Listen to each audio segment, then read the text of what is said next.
121. Emily's Pav, a riptide. Do you know what a riptide is, dear reader? Have you ever gone to the beach, your toes sinking into the soft sand, the saltiness of the air on your tongue as you open your mouth to smile or giggle at the stunning sight before you? Have you ever walked across the sand until you reach the warm seawater? The feeling of the soft, crashing waves against your ankles? The deeper you go, the warmer it gets, until there's a sudden feeling in the ocean. A current, call it a wave, it's calm, it just brushes up against your skin, beckoning you to be as calm as it is. It's calm, right? It feels good. Go in further, go deeper. Come on, just a little bit further. The sea is calm. The ocean is beautiful. Everything is beautiful and peaceful. Until you feel it. Those waves hidden under the surface, they're taunting you and becoming more aggressive, but it's just a playful way of teasing. It's nothing. Go in further. They're kissing across your skin aggressively. They're just teasing. Don't be scared. Go. In. Further. The saltiness of the water is refreshing a bit, isn't it? The sun blazing on your back is also somewhat nice. Those rip currents are beautiful too. Feel them across your skin as you're now waist deep. Until now, the water is brushing against your chest, and then you realize those waves, those teasing waves, they are not normal. They're ripping away from the shore. They have become aggressive. The teasing is no longer friendly. They're deadly taunting you. But it's okay. It had been calm before. Yes, it will surely become calm once more. No. Have you not been paying attention, dear reader? You're stuck in a riptide. No way out. The ocean is drawing you further in. The waves aren't letting you go. You should have never mistaken the taunting as teasing. You should have never listened to me. Because it had only been the calm before the storm. And now, I have become the riptide. And they have become the silly prey. Are you going to helplessly fight against me as they do? Or will you give up? The sounds of their howls of pain is so sweet, like a tune to my ears. My claws dig into their skin, and it has become fun to draw out their scarlet blood. A river of crimson dance on the surface of the soil. My paws dug into it playfully as though I was in the ocean. I had drawn them in and successfully fooled them with running away. I teased them, taunted them, but they were still so stupid to have fallen for my tricks. Pulling them in was easy. Bringing them to their doom was even easier. They fought against me. They fought against the current. However, I was too quick, too sleek, and too strong for them to go back to the surface to get somewhere safer. I am bringing them to their last breath, drowning them until they gurgle in my waters. I want my claws to push as deep as they can go into their necks. I want to feel the warmness of their blood dripping down my claws. One by one, they drown. One by one, they beg for their lives. One by one, I kill with a strike. Now it's just one-on-one. I circle around the brown wolf. Well, it was now the color of a red rose, painted with its own blood. Its eyes were a brown color, and as I stared at the last wolf I am about to bring to its end, I noticed something. Uncertainty. Did he wish to run away? Did he not want to fight? Poor fellow would be going straight to hell no matter whichever way he chose. His steps had become hesitant, the defeat so clear as day. Will you give up? They say one way to survive a riptide is to remain calm and float. But how about I just drown the bastard? Crimson, blood, dripping. I need. Now. I lunged forward, teeth snapping in the air as I aimed for the throat. Its eyes widened, perhaps realizing that there really is no way to escape his fate, which was doomed to begin with when he chose the wrong side. I missed his throat, but I got his shoulder. I sank my teeth deeper, wagging my tail when I heard his cry of pain. There, that's it. Come further into the current. Let me rip through you until you're shreds beneath me. I tugged, ripping his shoulder and spitting out the disgusting skin. Yuck. He wailed, stumbling. He tried to turn around to leave. I would have let him have a bit of fun. Well, it would not have been fun for him, but surely fun for me. However, they had already taken up enough of my time, and I needed to find my family as soon as possible. As he turned around, ready to escape his fate, I lunged forward once more, my jaw wrapped around his leg, teeth sinking in deep. He tried to tug. Wrong move. Did I not tell you it's a bad move to struggle against the wave? I latched deeper. I dig deeper until I snapped his fucking leg off. His cries were loud and piercing. A pretty tune. I go for the other leg. He helplessly tried to turn around, snapping and snarling at my throat to get me to remove my assault on his leg. He stumbled, and I spat out his now human leg. He was losing too much blood and losing too much strength for his wolf to help him heal. He will be dead in a few. I watch him drag his body, painfully slow to get away from me. His body was weak. When he felt as though he had no more fight in him, he shifted into his human form, gasping for air as he twisted around on his back. He was a young man, and for a second I feel a bit guilty that his life was ended too soon. But perhaps he will take this as a learning lesson. Don't play with the calm waves. They turn to rip tides that draw you into the blanket of darkness, into your death. He looked at me as I shifted back into my human form.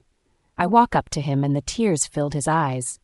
"I am sorry," he stuttered in fear and pain. I frown. He sounded like a child, a kid. I crouched down beside him, scanning his face in thought. "How old are you?" He licked his dry lips, his chest moving up and down hastily. 18. I flinched. He had just become an adult. This was someone's son. They all were, but I had chosen to fight to save mine. He stammered, but I whispered, my eyes dropping now in regret. "Save your breath." I can't help but feel pity for him. He shook his head slowly. "No, I need to warn you about." He gasped in pain, the light in his eyes slowly dimming. I swallowed, my hand touching his shoulder in a comforting way. His mother wasn't here, so it felt right for me to give him a warm hand, a reassurance that it was okay. He smiled. "I was forced." "My mom?" He coughed. I nodded, understanding where he was going with this. The council knew how to invoke fear into others to get them to blindly follow them. I am not surprised if they had forced this young man to fight to save someone dear to him. The light dims again in his eyes, and he gasped louder, chest pushing up to try to take in more air into his starving lungs. I gulped. This was painful to watch. "Please, I have a little sister June and my mom Julian. Please don't kill them. Spare their lives. I will take their punishment. I will die for them both. Please." A riptide. The calm waves before it turns aggressive and brings you in. In his case, I had already been aggressive. However, I will make his death as calm as I can. I slowed my waves. I slow my tide. I let him float. I let him see the sun before he could no longer. 122. Emily's Pav. I watch him slowly smile as rays of sunlight strike across his face. I stared at him as that soft smile, that faint twinkle in his eyes, dulled into nothing. I was with him in his last breaths, with him when the final twinkle in his eyes darkened into a void. I've since become used to seeing the light leave someone's eyes. A while ago, I was merciless to the others, fucking glorifying the pain they went through because of my assault. But with him, I don't know his name, which is kind of saddening. I swallowed, letting out a shaky puff of air. If we had been on the same side, if only. I lifted my hand. My fingers were trembling uncontrollably as I brought that to his face. He died with his eyes open, and seeing his soulless eyes staring up at the sky made my belly twist. This is all I can do to give him at least a proper burial. I gently closed his eyes, whispering, "I promise. I promise him that I would not lay a hand on his mom or his sister. I promise him that I will make the council pay for all they have done and how they forced him to do something he clearly didn't want to do." Now that the riptide had calmed down and the waves were just soft flutters against the shore, I sighed in pain. I had no idea where I was, no idea how far Bryson was. I had no clue if our son was with him too. The nerves bundled and knotted inside me aggressively. I had no fucking moral compass, and I still couldn't get a hold of Lucy through the link, which indicated that she was still heavily under the serum's power. Why hadn't I asked the boy when I had the chance? He probably could have told me. Now that he is dead, I have no way of knowing what to do next. I could follow the route the truck had been on and hope for the best. However, I am uncertain if they separated us or not. As much as I have the determination to win and trample on every single one of the fools who turned against me and my family, I wasn't stupid to think 1 against 100 was a fair fight. I looked down at the young boy, wondering if he had a mate. But then remember he hadn't told me to spare her, so perhaps not. I frowned. I took his life before he could find the joy of loving someone and raising a family. My heart squeezed and my throat pulsed with a dull pain as I held back my emotions. How many more lives would I have to take to win this? How many will die because the council refused to have anyone stronger than they are? How many future must I cut short to save my family? A riptide of emotions weighed on me heavily, and I haul in a shaky breath, trying to calm down my nerves. My fingers are trembling, my heart racing. As the tide turned calm, everything became clearer. I had no way of knowing where my family was. The council. I also didn't know where the council was located. The time I would have known, my mom helped me escape before I could have. The frustration took a toll on me, my stomach queasy. My son, was he okay? Was he scared? Were they hurting him? The thought of them laying a single finger on my son ripped through me, and a choked cry rumbled from my lips. I looked up, the sunlight striking across my face through the cracks of the branches high above. Helpless. I felt helpless. Was he with his dad? Was my sister Lucy okay? What about Sean? I grasped the dirt in my hands, clenching the dry leaves and soil that was soaked with the blood I had spilled.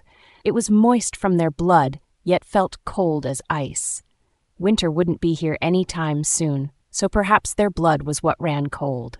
I stared back at the boy, wondering if his mom would somehow already know her son was no more. How would one know? How would I know if my little boy was okay? How would I know if they haven't hurt him? I blinked until the burning in my eyes turned into frustrated tears and let a scream rip from my throat until it hurt. I have to find my family. I had to get to them. But how can I? How will I know? Time is ticking. Tick-tock, tick-tock. I'm losing time. Everywhere is quiet around me except for the sounds of my heartbeat and the cries that tore from my throat painfully. The soft wails of the wind brushed across my skin as if soothing me and reassuring me that things were going to be okay. But it's doing a shitty job of reassuring me because the truth kept smacking me in the face. I had no idea where to go, and there was a possibility I would never find my family. A sob rocked from my chest, and I lift my dirty hands where my heart pang with pain. This pain, how can it ease when I do not know? As the wind continued to sing and my blurry vision eyed the north, well, what I presume was the north, suddenly something felt off. The wind had teased me at first calmly.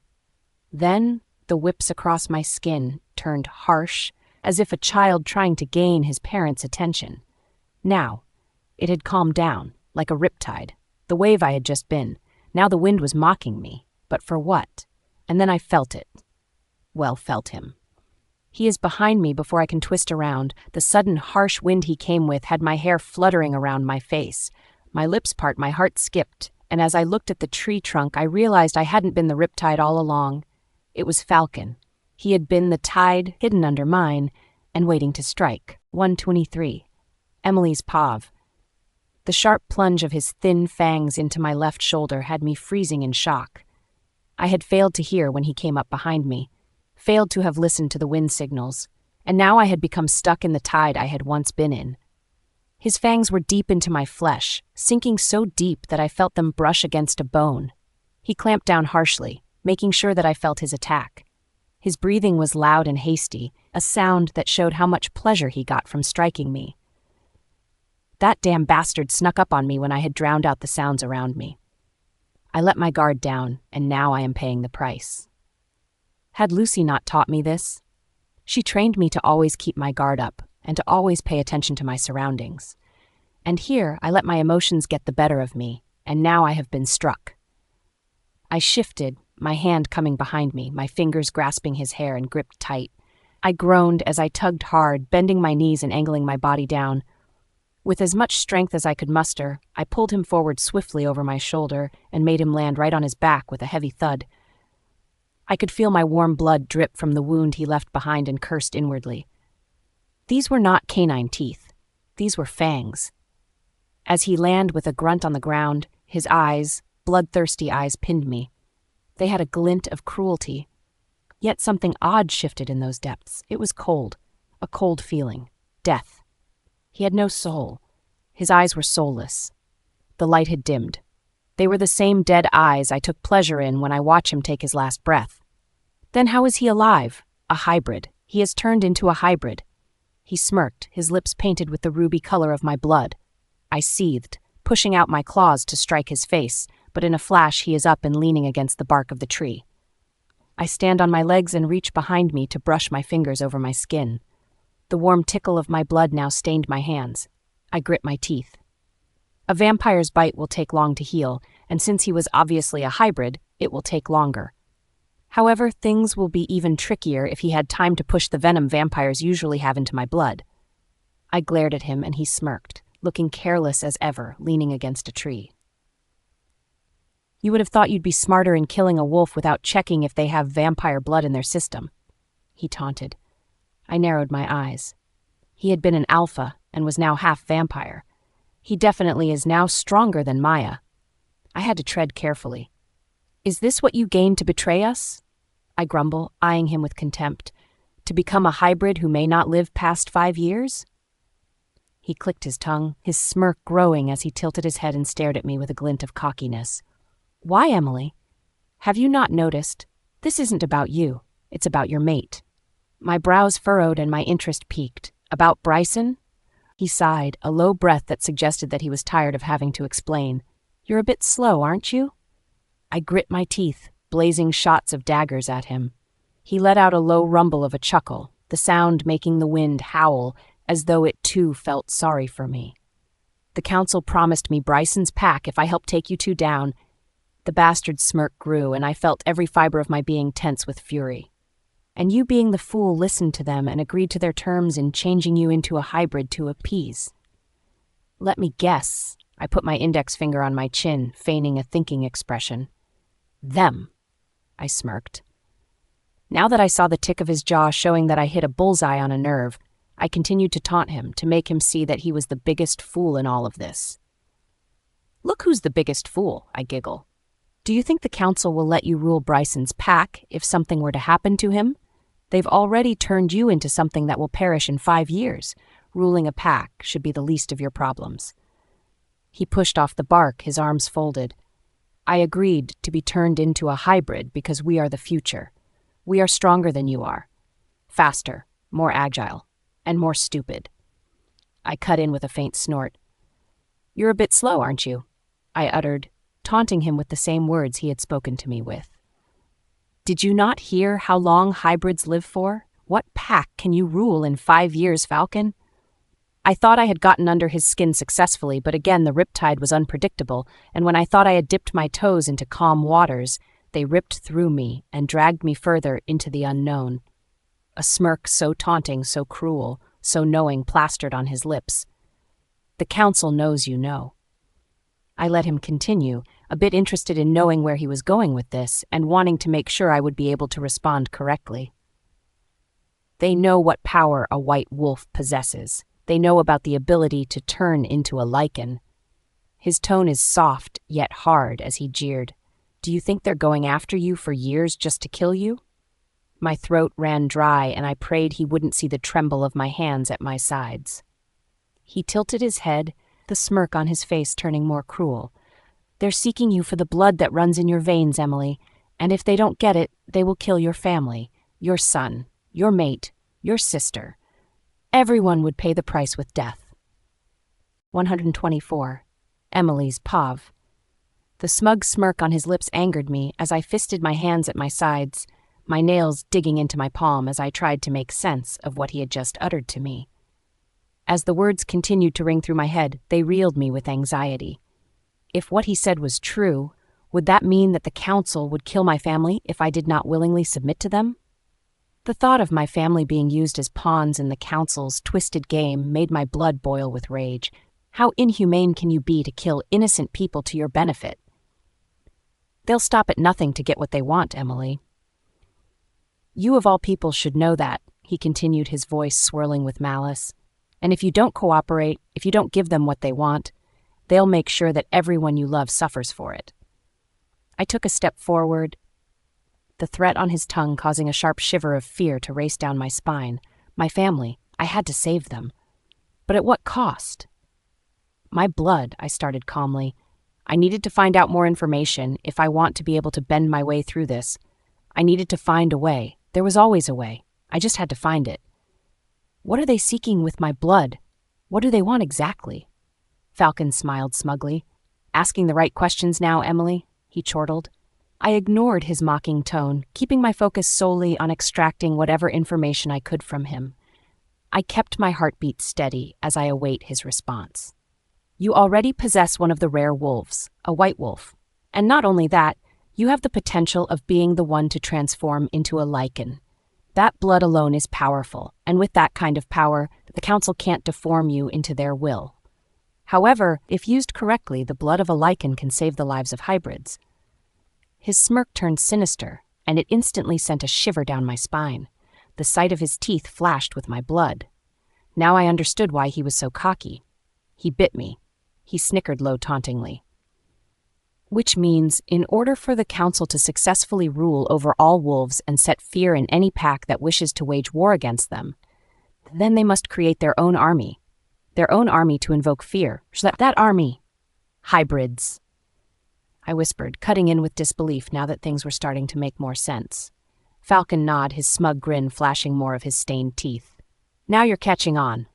I glared at him, and he chuckled. They don't want to kill you? Well, not yet. We need your blood, after all. Also, I never got to thank you for sparing me some of your delicious blood. He licked across his lower lip. You just spared me another 5 more years to live. The realization that I am going to be used as a fucking blood bank sinks heavily in my gut. They plan to use my blood for their sick, twisted ways, and they thought I'd willingly agree to it? I'd never let them use me for their personal gain. I shook my head, sneering. Do you really think I'll willingly let them use me? You think I'll just bow down to their demands and let them use me like some kind of fucking lab rat to create their damn army? Falcon doesn't look fazed by my words or tone. Instead, he lifted a shoulder in a shrug. You have no choice. Either you come to them yourself, or I take you there forcefully. Either way, he looked at my shoulder. It was still bleeding and I had forgotten about it. You will get to the council whether you like it or not. His audacity made fury boil in my veins as I seethed and shot him daggers of death and hatred. I laughed dryly when he sent me a smug smirk. You think you have what it takes to capture me, Falcon? He tilted his head, humming. I did happen to catch you off guard. He nudged his head at my shoulder. The sting was a bit more pulsing now, letting me know that he did push venom into my blood. I'd have to work quick in getting rid of him and find somewhere to rest for a little while before the hallucinations begin. I narrowed my eyes, pushing out my claws as I snarled. I killed you once and I'll kill you again. I don't give him time to respond and lunge for him, shifting midair and knocking into his body. As my weight descended on him, the smirk he once had on his face faltered a bit. But then, with his new abilities, he pushed me off and sent me staggering backwards. I shook my head, rearing back into my mind to give the reins to my wolf. Snarling, she dug her claws into the dirt, shifting into a ready-for-attack stance. He smirked. You don't like to back down much, do you? I can see why Bryson loves you so dearly. Hearing him mention my mate pushed my anger more to the surface, and I pounced towards him, my claws striking through the air as I tried to collect skin and blood. My fur was quickly becoming wet with my own blood, and the sting taunted me further. I was running out of time. The venom was edging closer to taking over. My claws dig into his flesh, and he let out a loud grunt, pushing and twisting until we tumbled to the ground. I snapped my jaws, desperate to get the upper hand and dominate him once more before the venom worked its way into my limbs. Hold on, Emily. The searing pain from the bite race down the more time ticked by. Falcon was putting up a fight, and no matter how frustrating it had become to not already get the upper hand, I was determined and will ride my determination into victory. Every movement felt like a struggle against time itself as we kept fighting. The venom coursing through my veins threatened to weaken me with each passing moment. However, I refused to succumb to its effects. I had to keep fighting, had to defeat Falcon before it was too late. If I lose this, I will lose everything. 1:25. Emily's pav. With a determined snarl ripping through the air, I lunged once more, my claws aiming for his throat, the kill. But he moves in time, and my claws rip through air. Our blood had dripped from our wounds and stained the forest floor with ruby red. Falcon was more agile than I was being a hybrid, so he was quickly getting the upper hand. Still, I didn't give up and channel all the strength I could muster. Time seems to stand still as the forest watches us battle for dominance. With a roar, I leaped forward, pushing myself to the brink as I slashed across his skin. Just as my claws sliced through flesh, a sudden, terrible pain gnawed in my veins until it felt like fire. My vision instantly gets foggy and I whip around to look for Falcon. But I see 3, he chuckles. They didn't want you dead, but this is the only way we could have a fair fight. I can hear him spit his saliva onto the ground. Oh no, the venom. The venom coursing through my veins twisted my senses and mangled reality as I struggled to maintain my focus. Falcon's mocking laughter echoed in my ears, taunting me as I fought to regain control of my rapidly worsening symptoms. My heart rate spiked. This isn't good. With each passing moment, the pain intensified and my blurry vision increased to the point I could not make out his figure properly. But I can still sense him and smell his god-awful wrench scent. But even in the midst of my agony, I refused to surrender, and with a fierce growl, I pushed through the pain, mustering every ounce of strength I had left as I launched myself at Falcon once more. I scrapped skin, but not enough. My movements have become sluggish and uncoordinated as the venom he fed me without permission tightened its grasp on me. He laughed. The sound is irritating, but it pushes on my nerves enough to make me angrier. I lunged for him again, but his figure is getting blurrier, and I couldn't make it out much. He moved with a fluid grace, dodging my attacks effortlessly as he took advantage of my weakened state. I fought back with everything I had, but it was like trying to fight against the current of a riptide. The more I fought, the more difficult it became to stay afloat. I was drowning in my own turf. His mocking laughter is still ringing through the air, taunting me, jeering me to give up. I grunt when I felt him clutch my fur, gripping so hard and swinging. My back collided with something hard, adding to the already searing pain swimming through my veins. Hearing the loud bash sound of the tree falling from the brutal force I had collided with it, and the sound of my bones cracking, made me wince. Not only did my wolf have to fight off the venom, but she also had to try to heal me as quick as possible. The excruciating pain radiating through my body threatened to overwhelm me, but I refused to succumb to despair. With gritted teeth, I shifted back into my human form, knowing that this was the only way to have my wolf focus solely on fighting off the venom and healing us. My head pounded with pain, his laughter knocking against my skull heartlessly. The dirt crumble in my palm as I clench my fingers, hauling the power to stand. I won't give up, damn it.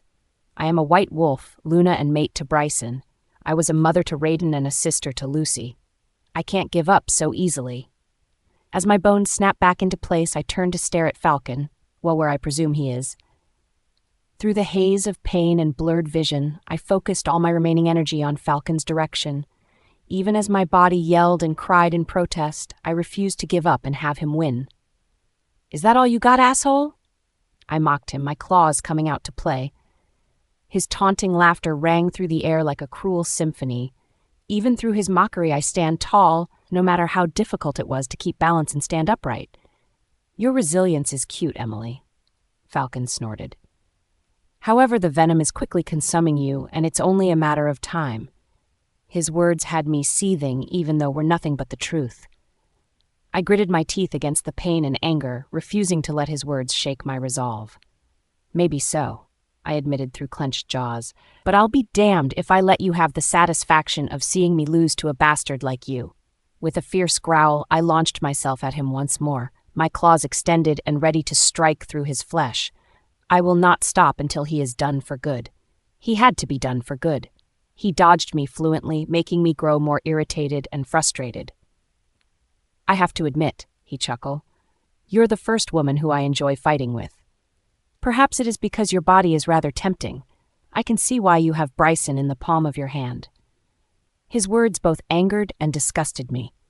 The fury swelled in my chest, kicking up my rage until I saw red. How dare he speak to me in that manner? With renewed determination, I clawed at him, scraping skin and wounding him. We fought for what felt like forever, yet I know it had only been just a little while. The venom in my bloodstream was winning, and with the way it gripped me and bent me to its will, I wasn't going to win. Falcon gripped my arm, stopping me before my claws could penetrate through his neck. I growled as he launched me across the air. My back collides with the bark of the tree, this time so fiercely that it knocked the wind out of my lungs. I land on the ground with a heavy thud, my head smacking against a rock. I blinked, my vision blurring even more as my ears began to ring. No. Hold on. I begged myself, yet my limbs were being held hostage by the venom and my mind got assaulted by the devil. As the ringing in my ears turned to a sharp sound, I winced, digging my face deeper into the soil until I heard his voice. His sweet voice. Bryson? 26. Emily's Pav. The ringing hadn't subsided, however, it had toned down a bit enough for me to hear his voice. My heart skipped a beat, and my body relaxes. I blinked, my vision still so blurry as I looked at his figure approaching. Bryson? I gasped, moaning as the pain from the venom in my bloodstream took a hold on me. My wolf tries desperately to push it out, but it's only so much she can do while trying her best to heal the wounds on my body. From the force of the impact on the bark of the tree, there was no doubt I had broken my ribs and spine. It will take a few more minutes for my wolf to heal my spine itself. Bryson neared, and the blurriness seemed to give way a bit, so I can see his face one last time before fatigue overtook me, and the slight blurriness turned into darkness. Swept into the blanket of unknown, a void of darkness surrounded me cruelly. I was cold with nothing but my thoughts to keep me company. As I curled my arms around my legs, my chin resting atop my knees, my eyes dead set forward, I swallowed. There was really nothing to see. Only darkness circled around me. There's a shallow sea of water I sat in. It's cold and not warm. I'm freezing. It's so cold my lower lip is trembling. Have I died? Am I in hell? What is this? Why am I alone? Bryson, Raiden, Lucy, Sean. I longed to see them, to be with them. Yet this dark, cold place was ruthless and frightening. As my thoughts feast on me in this dark void, the loneliness seeped in. Being alone was a bitter feeling, and being unable to know where exactly I am is even worse. As I continued to wallow in defeat, searching for warmth in my very own body, I felt it, the sudden brushing of warmth on my skin. I lifted my head from my knees and looked up. A light, a very bright light, beamed over me, warming me. The darkness that once surrounded me in its cold void began to retreat and give way to the bright warmth that casted out the cold bitterness around me. I let out a sigh, squinting my eyes as I try to figure out what I am now facing. Can it really be that I was dead? The last I remember, I was in an intense battle with Falcon, who had bitten me previously. The venom had won, and I also remember seeing Bryson before the darkness had devoured me. Had it really been him? Did he find me? Had he managed to escape? I can't get answers to these questions if I am stuck here. I need to get out. I stood up on shaky legs, my feet sinking into the cold water. However, the cold of the water no longer bothers me. I move forward, the tapping of the water following me with every step I take. The further I get from the crippling darkness, the warmer I become. I'm following the light, keeping a positive thought that if I do reach it, I am not leading myself into the soul world, but back to the world of the living. The beams of light beckoned me closer, and I followed. It's quiet around me except for my beating heart and my shallow breaths. It's a comforting sound, but it's still lonely. I picked up my pace, now running, the water smacking as my feet make patterns. My heart rate spikes as I push my limbs to work faster. I need to get out of here. I need to see my family. With a new sense of determination, I sprint forward, my hair weaving behind me like a curtain fluttering from the aggressive wind. I huff, my lungs burning from pushing my body too much, yet I didn't care about that. I cared to get out of this void. I'm getting closer. I can feel it. The beams of sunlight has now become a brighter flash. I smiled.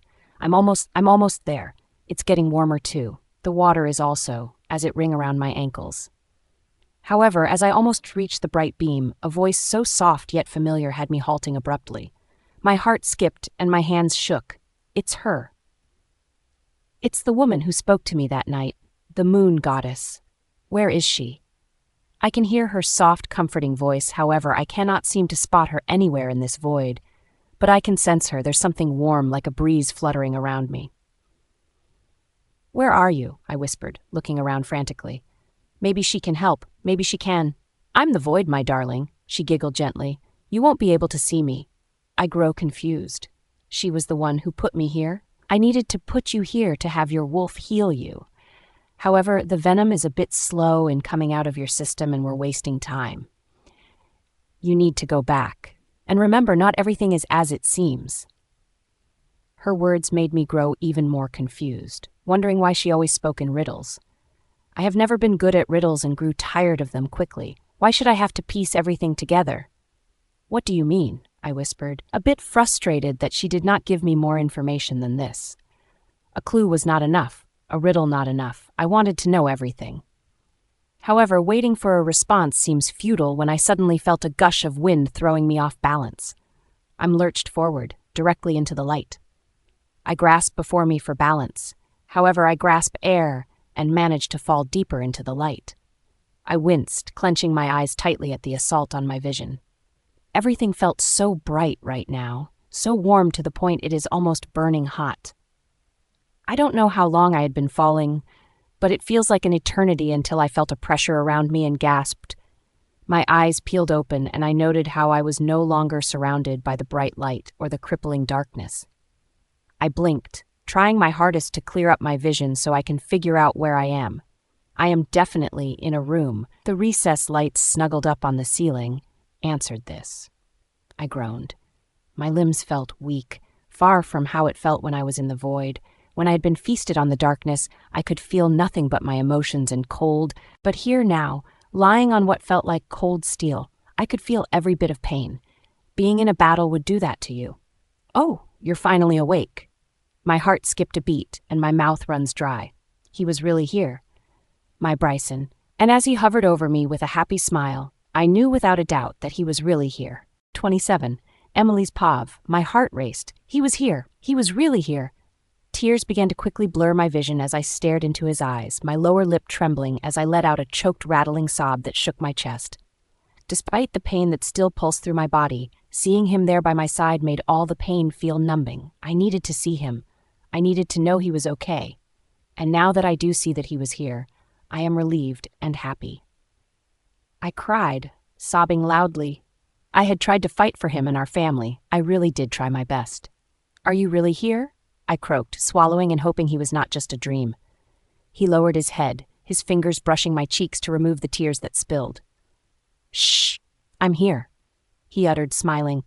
"How?" I whispered, my voice barely above a hoarse murmur. "How did you find me? How did you escape?" His smile grew. "I managed to escape and got out.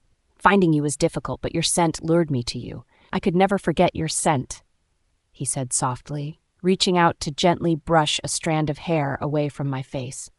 I reached out to touch his face, needing the reassurance of his presence, needing to desperately know that he was real and not just my imagination. When I felt skin under my palm, I let out a sigh. "I thought I'd never see you again," I admitted, my voice trembling with emotion. "Our son, Lucy..." He gripped my hand in his and gave a soft squeeze as if reassuring me that this was reality, and he was really before me. "They're safe. I managed to find them, but they're resting. They're badly wounded and need time to heal." My eyes widen, my heart flipping painfully. "Will they be okay?" I croaked out, my heart thrumming painfully as my breathing turned to worried, shaky breaths. He nodded, squeezing my hand once more. "Of course. They just need time to heal and should be fine. Don't worry, Emily." I nod. "What about our son, Raiden? Where is he? Did they hurt him too?" Anger curled in my chest, causing it to tighten uncomfortably. Bryson shook his head. "They didn't hurt him, but he's resting right now. He had been crying a lot and the little man needs some rest." My brows furrowed, yet nod. At least everyone was okay and Lucy and Sean were healing up. I looked around the room. I'm not familiar with it. "Where are we?" My voice is scratchy. "Somewhere close by. I had to bring you here because you were unconscious and wasn't healing. We needed a place where Maya and the others won't find us. I escaped, but they're still out there searching for us." "Right. I blacked out after the fight. Falcon." I whipped my eyes to Bryson. "Falcon?" I said in a rush. "What about Falcon? Did you?" Bryson nodded. "You don't have to worry about him anymore, Emily. I took care of him. He is no more." Relief washed over me, making the pain in my chest come to ease, and for me to finally let out a breath that I hadn't known I was holding on to. My lungs felt so much better afterwards. Falcon. The asshole who had betrayed us was finally dead. "Thank God," I croaked out emotionally and looked around. My eyes finally spot the IV bag hooked to my arm. Why hadn't I noticed that before? My brows joined into a frown as I stared back at Bryson confused. What's this? Why is it hooked in my arm? Bryson's expression was hard to read as he followed my gaze to the IV bag. He reached out to gently brush his fingers over the tubing, his touch gentle and soft against my skin. It's just fluids and medication to help you heal faster, he explained faintly, his eyes filled with concern. You lost a lot of blood and you were unconscious for quite some time. We needed to make sure you were stable before we could bring you here. I nod, trusting that everything was okay. My eyelids felt heavy and I knew I was about to lose consciousness again. My heart skipped rapidly. I didn't want to go back into the dark void again. I wanted to stay here with Bryson. Bryson, who must have seen my confliction on my face, breathed out a soft sigh and cupped my cheeks gently. It's okay to rest, Emily. You need it to get better. I shook my head, swallowing a lump. But I don't want to leave you. I don't. Shh, he whispered, leaning down to plant a kiss on my forehead. Oddly, it doesn't ease me how it should have. I'll be here. I'm not going anywhere. Okay? You rest and I'll watch over you. I bit my lip, looking at his. Why were they not soft? Why do they no longer feel good on my skin? Why do they feel strange? Why were they not pink? He smiled, making them part, however my heart doesn't skip like it normally does when seeing his beautiful smile. You need all the rest you can get if you want it back to 100. We need you, Emily. He squeezed my hand. I'll be right here by your side, okay? I nod, swallowing and forced myself to believe him. Yet as I slipped back into darkness, something crawled at the back of my mind. Bryson. Was he really Bryson? Maya's Pav. I'm humming a soft tune under my breath as I make my way to the metal door. I knocked on it once, my knuckles hitting it faintly, but I knew Falcon would be able to pick up on it. Come in, his voice. I smirked, sliding my fingers around the knob and twisting it until it opened and revealed the room where we had that fucking bitch lying on the makeshift metal bed. I stepped into the room, my eyes plastered on her body that was covered with a thin white sheet. Did she fall back asleep? I questioned, walking over to her. Falcon nodded, straightening his back and turning to me with a satisfied smug on his face. She really thinks I'm her mate, Bryson. It's a bit fun pretending to be him. Maybe I'll even get lucky and have her kiss me. See what Bryson is so obsessed with. I narrowed my eyes on him. Don't get ahead of yourself and stick to the plan. You already screwed it up by biting and pushing the venom in her blood. It's going to take a while for us to fucking drain it out so we can use her blood. 128. Maya's Pav. Falcon rolled his eyes. It wouldn't have been a fair fight. This woman killed many of my warriors and killed me. If I hadn't slowed her down in this way, she would have killed me for the second time. What the fuck did you expect me to do? I grit my teeth, glaring down at the sleeping figure of Emily. Even sedated and wounded, that bitch still had power. Why was it always her who got everything? Indeed, you slowed her down so you can take her out, but you slowed us down as well. How long do you think my uncle will wait patiently for her? He is not a patient person. He will be furious. Falcon didn't seem to like my words as his expression darkened. As long as he gets her, there should not be a problem of waiting. If I hadn't done what I did, you'd not have her here. She'd be tearing through your throat after she was done with me. I snarled, lunging for him and gripping him around his neck. I applied pressure and he winced. She wouldn't be able to touch me because I am stronger. It was your mistake in not sedating her enough in the first place. We can't afford another mistake. That fucking bitch is our ticket to live longer and grow our army. He looked like he didn't believe that I was stronger than her, and I will admit, even me doubted it. My uncle mentioned that she or her sister might be the Lycan, one of the strongest and can be able to rule over all wolves. If what he said was true, then my hybrid power is nothing compared to hers. I tilt my head, glaring at Falcon. So if you so much as fucking ruin it again, I'll castrate you and feed you to the birds. Got it?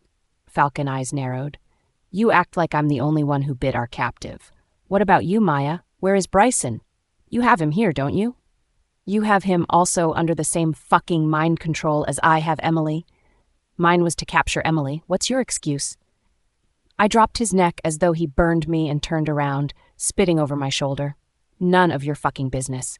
Just keep the fucking whore sedated and call me when the venom has drained out so we can shift her to the council for blood extraction. I stormed to the door, whipping it open harshly.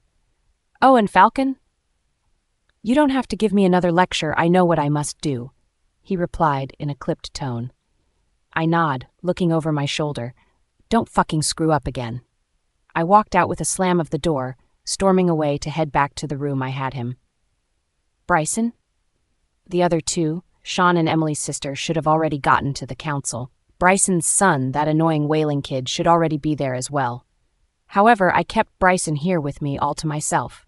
We have unfinished business after all. As I made my way back to the room where I had Bryson restrained, a sense of excitement coursed through me. I entered the room, seeing Bryson on the makeshift bed. He's also sedated. When he heard me step into the room, he looks at me. His eyes were vacant, but when they fell on me, they lit up.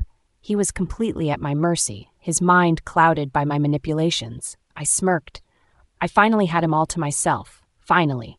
I approached him slowly, my footsteps echoing off the cold walls of the room. Hey, baby, have you been waiting for me for a while? I cooed as I neared him. His eyes lit up and he reaches for me. Why did you leave me, Em? I forced out a smile, hating that he thought I was that whore, but seeing as this is the only way to not have him shoot me disgusting stares, I'd take this over anything else. I had to check up on our son. I smiled and kissed his palm, gripping his hand and squeezing, to make sure he was all right and comfortable. Bryson's eyes softened at my words, and a small smile tugged at the corners of his lips. I missed you, he murmured, his voice filled with longing. Is Raiden okay and the others? I leaned in closer, taking pleasure in the feeling of power that surged through me as I watched him succumb to my charms. I missed you too, my love, I whispered, tracing my fingers lightly along his jawline. I have always craved to be this close to Bryson before. I have always wanted this moment, and it felt good, would have felt even better if he had this kind of love for me, Maya, and not for Emily. And yes, everyone is doing okay. They've asked about you. I told them you're recovering. I answered his previous question. He was so concerned about his stupid, annoying son. I should have killed that brat, but I thought having him as leverage would be better. Bryson's brows pinched, his eyes glazing over.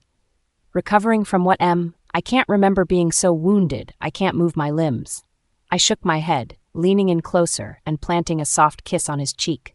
The fight against Maya and the others put you in bad shape. I'm so glad I was able to rescue you in time. Bryson's expression clouded with confusion, but he seemed to accept my explanation without further question. I always knew you were a badass. He joked, reaching out to grasp my hips and pull me closer. My heart flutters. For a moment, as his eyes flashed warmly up at me, I truly believed the love he showcased was directed at me and not at Emily. However, reality crashed down on me brutally when I realized this could never be me, and he'd never look at me with this gaze. Who he loved was Emily and not me. The surge of jealousy and bitterness made me frown, and he noticed that. What's wrong? He questioned, innocently.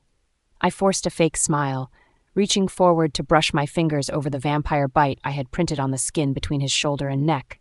It still bled a bit. Oh, nothing, I whispered, leaning even closer until his breath feathered over my lips. It's so warm. My heart raced. This is what I've always wanted, what I've always dreamed of. Just me and Bryson. Just us. We were supposed to be endgame, not he and Emily, not him and that fucking whore.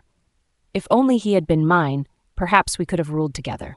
But now, he is just a puppet in our little game, and after the venom disappears out of his bloodstream, we will go back to how things was.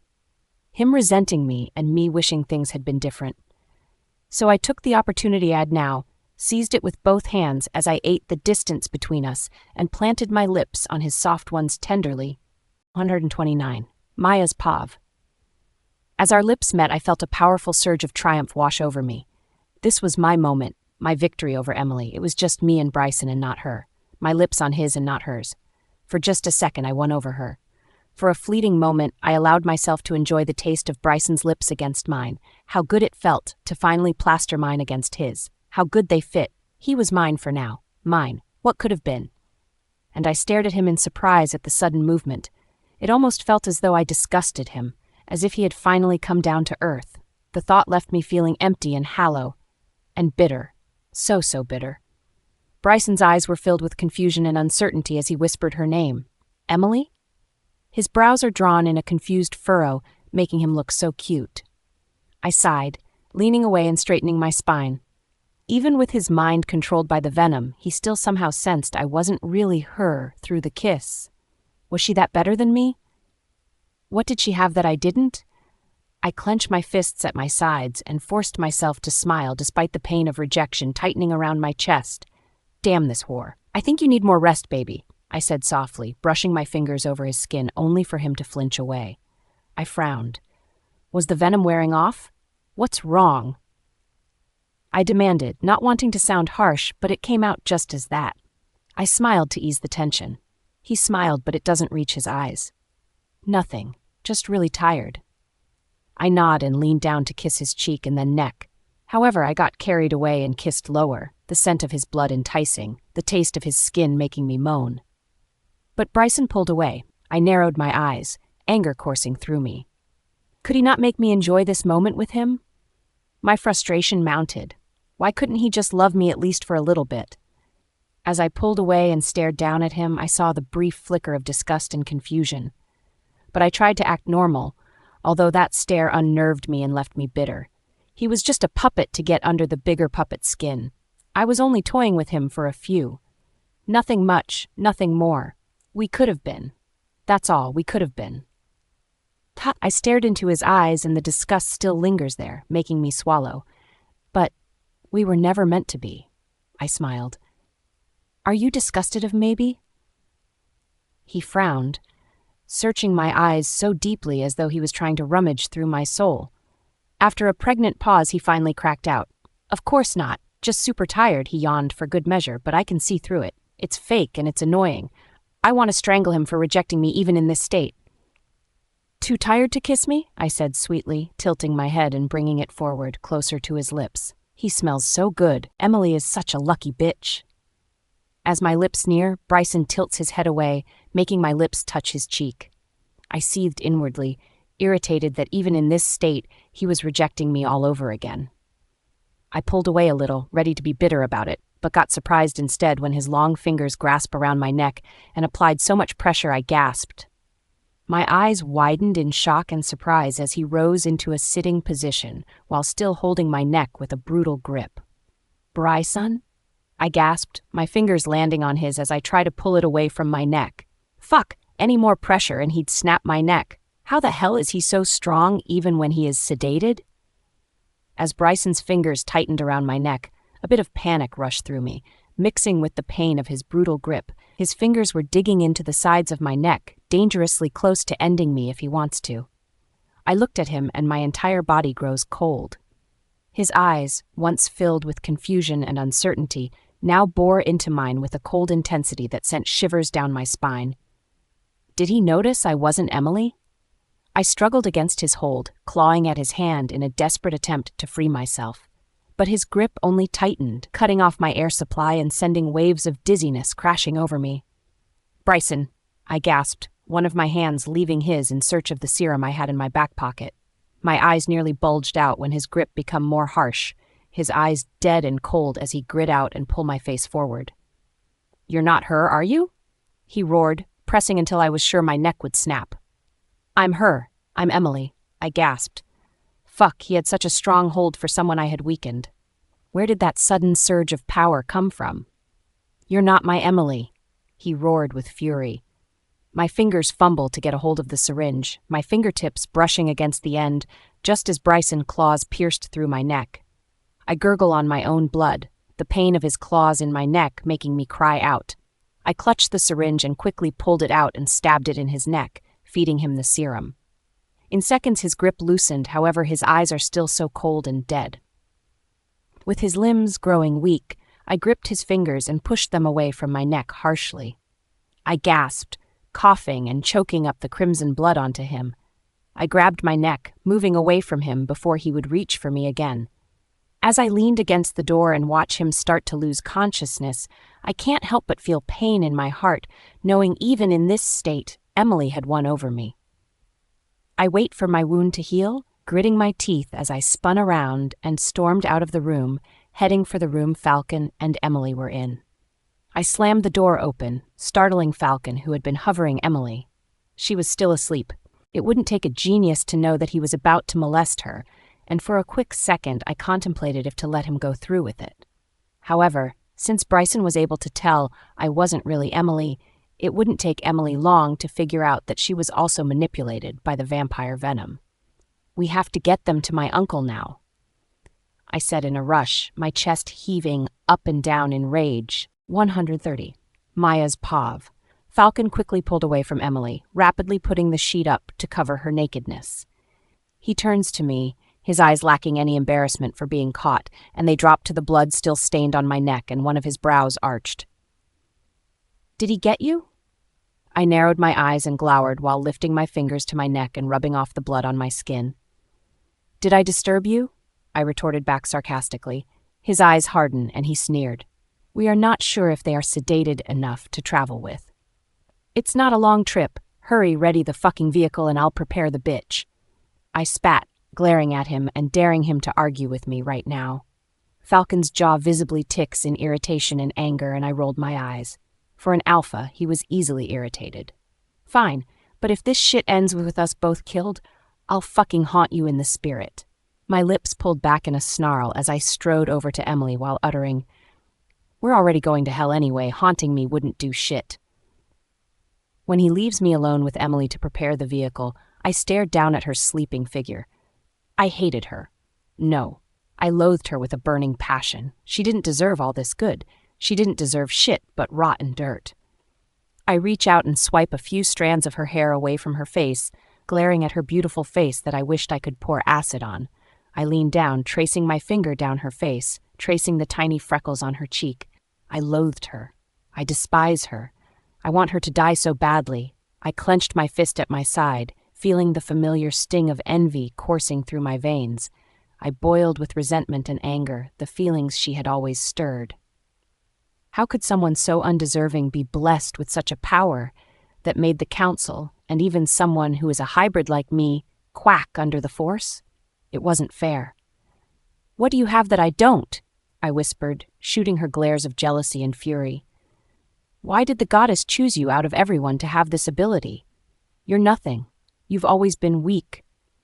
I pushed out my claws and dragged them across her skin until I saw the tiny beads of blood reveal under my assault. I smirked. "I wish I could just kill you now. Have your blood soaking up the room and fucking dance in it while I watch the life pushes out of your eyes." I stared at the pulse on her neck and listened to the flow of her blood and the rhythm of her heart. "You're nothing," I whispered, eyeing the pulsing vein in hunger. "You've always been nothing." Yet, how did someone who was nothing gain everything? Everything I wanted, everything I craved. This was unfair. This was torture. I froze my actions, staring at the rise and fall of her chest. It would be so easy to push my hand into her chest and rip her heart out. So easy. "The vehicle is ready," Falcon bursted through the door. I twist around slightly and he looks down at my fingers I still had on Emily's soft skin. He arched a brow. "Will you want me to start putting them in the vehicle, or do you need more time to play with her?" I shot Falcon a venomous glare, my fingers curling into fists at my sides. "Shut the fuck up." I moved away from Emily and marched over to him. "Put her in first. I need to get more sedative." I snapped as I walked past him. Before I could, his long fingers wound around my wrists, stopping me. I looked at him with anger and irritation. "Can you not comprehend what I just said, Falcon?" I hissed, pulling my hand out of his harshly and shooting him a death stare. "Don't you ever touch me again." "Relax," he stated without emotion. "You act like you're the only one who is fazed by what is happening. I lost many men trying to fucking capture her. I am on your side, not your enemy." I scoffed. "You're not on anyone's side but your own, Falcon. You sought for more power and wanted Bryson's pack. You and I are different. You settled for being a hybrid," I sneered under my breath bitterly. "I didn't." With those last few words, I left him in the room and made my way over to the one Bryson was in.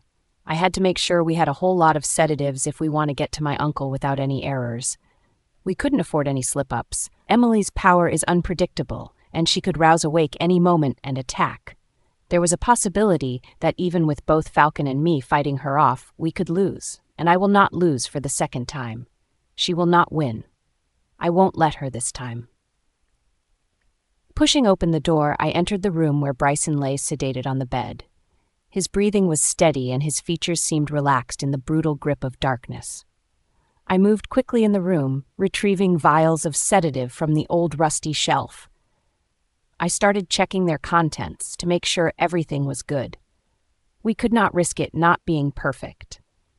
I began to prepare the needed dosage of sedative, making sure it was strong enough to keep Bryson and Emily drugged up for the duration of the ride to the council.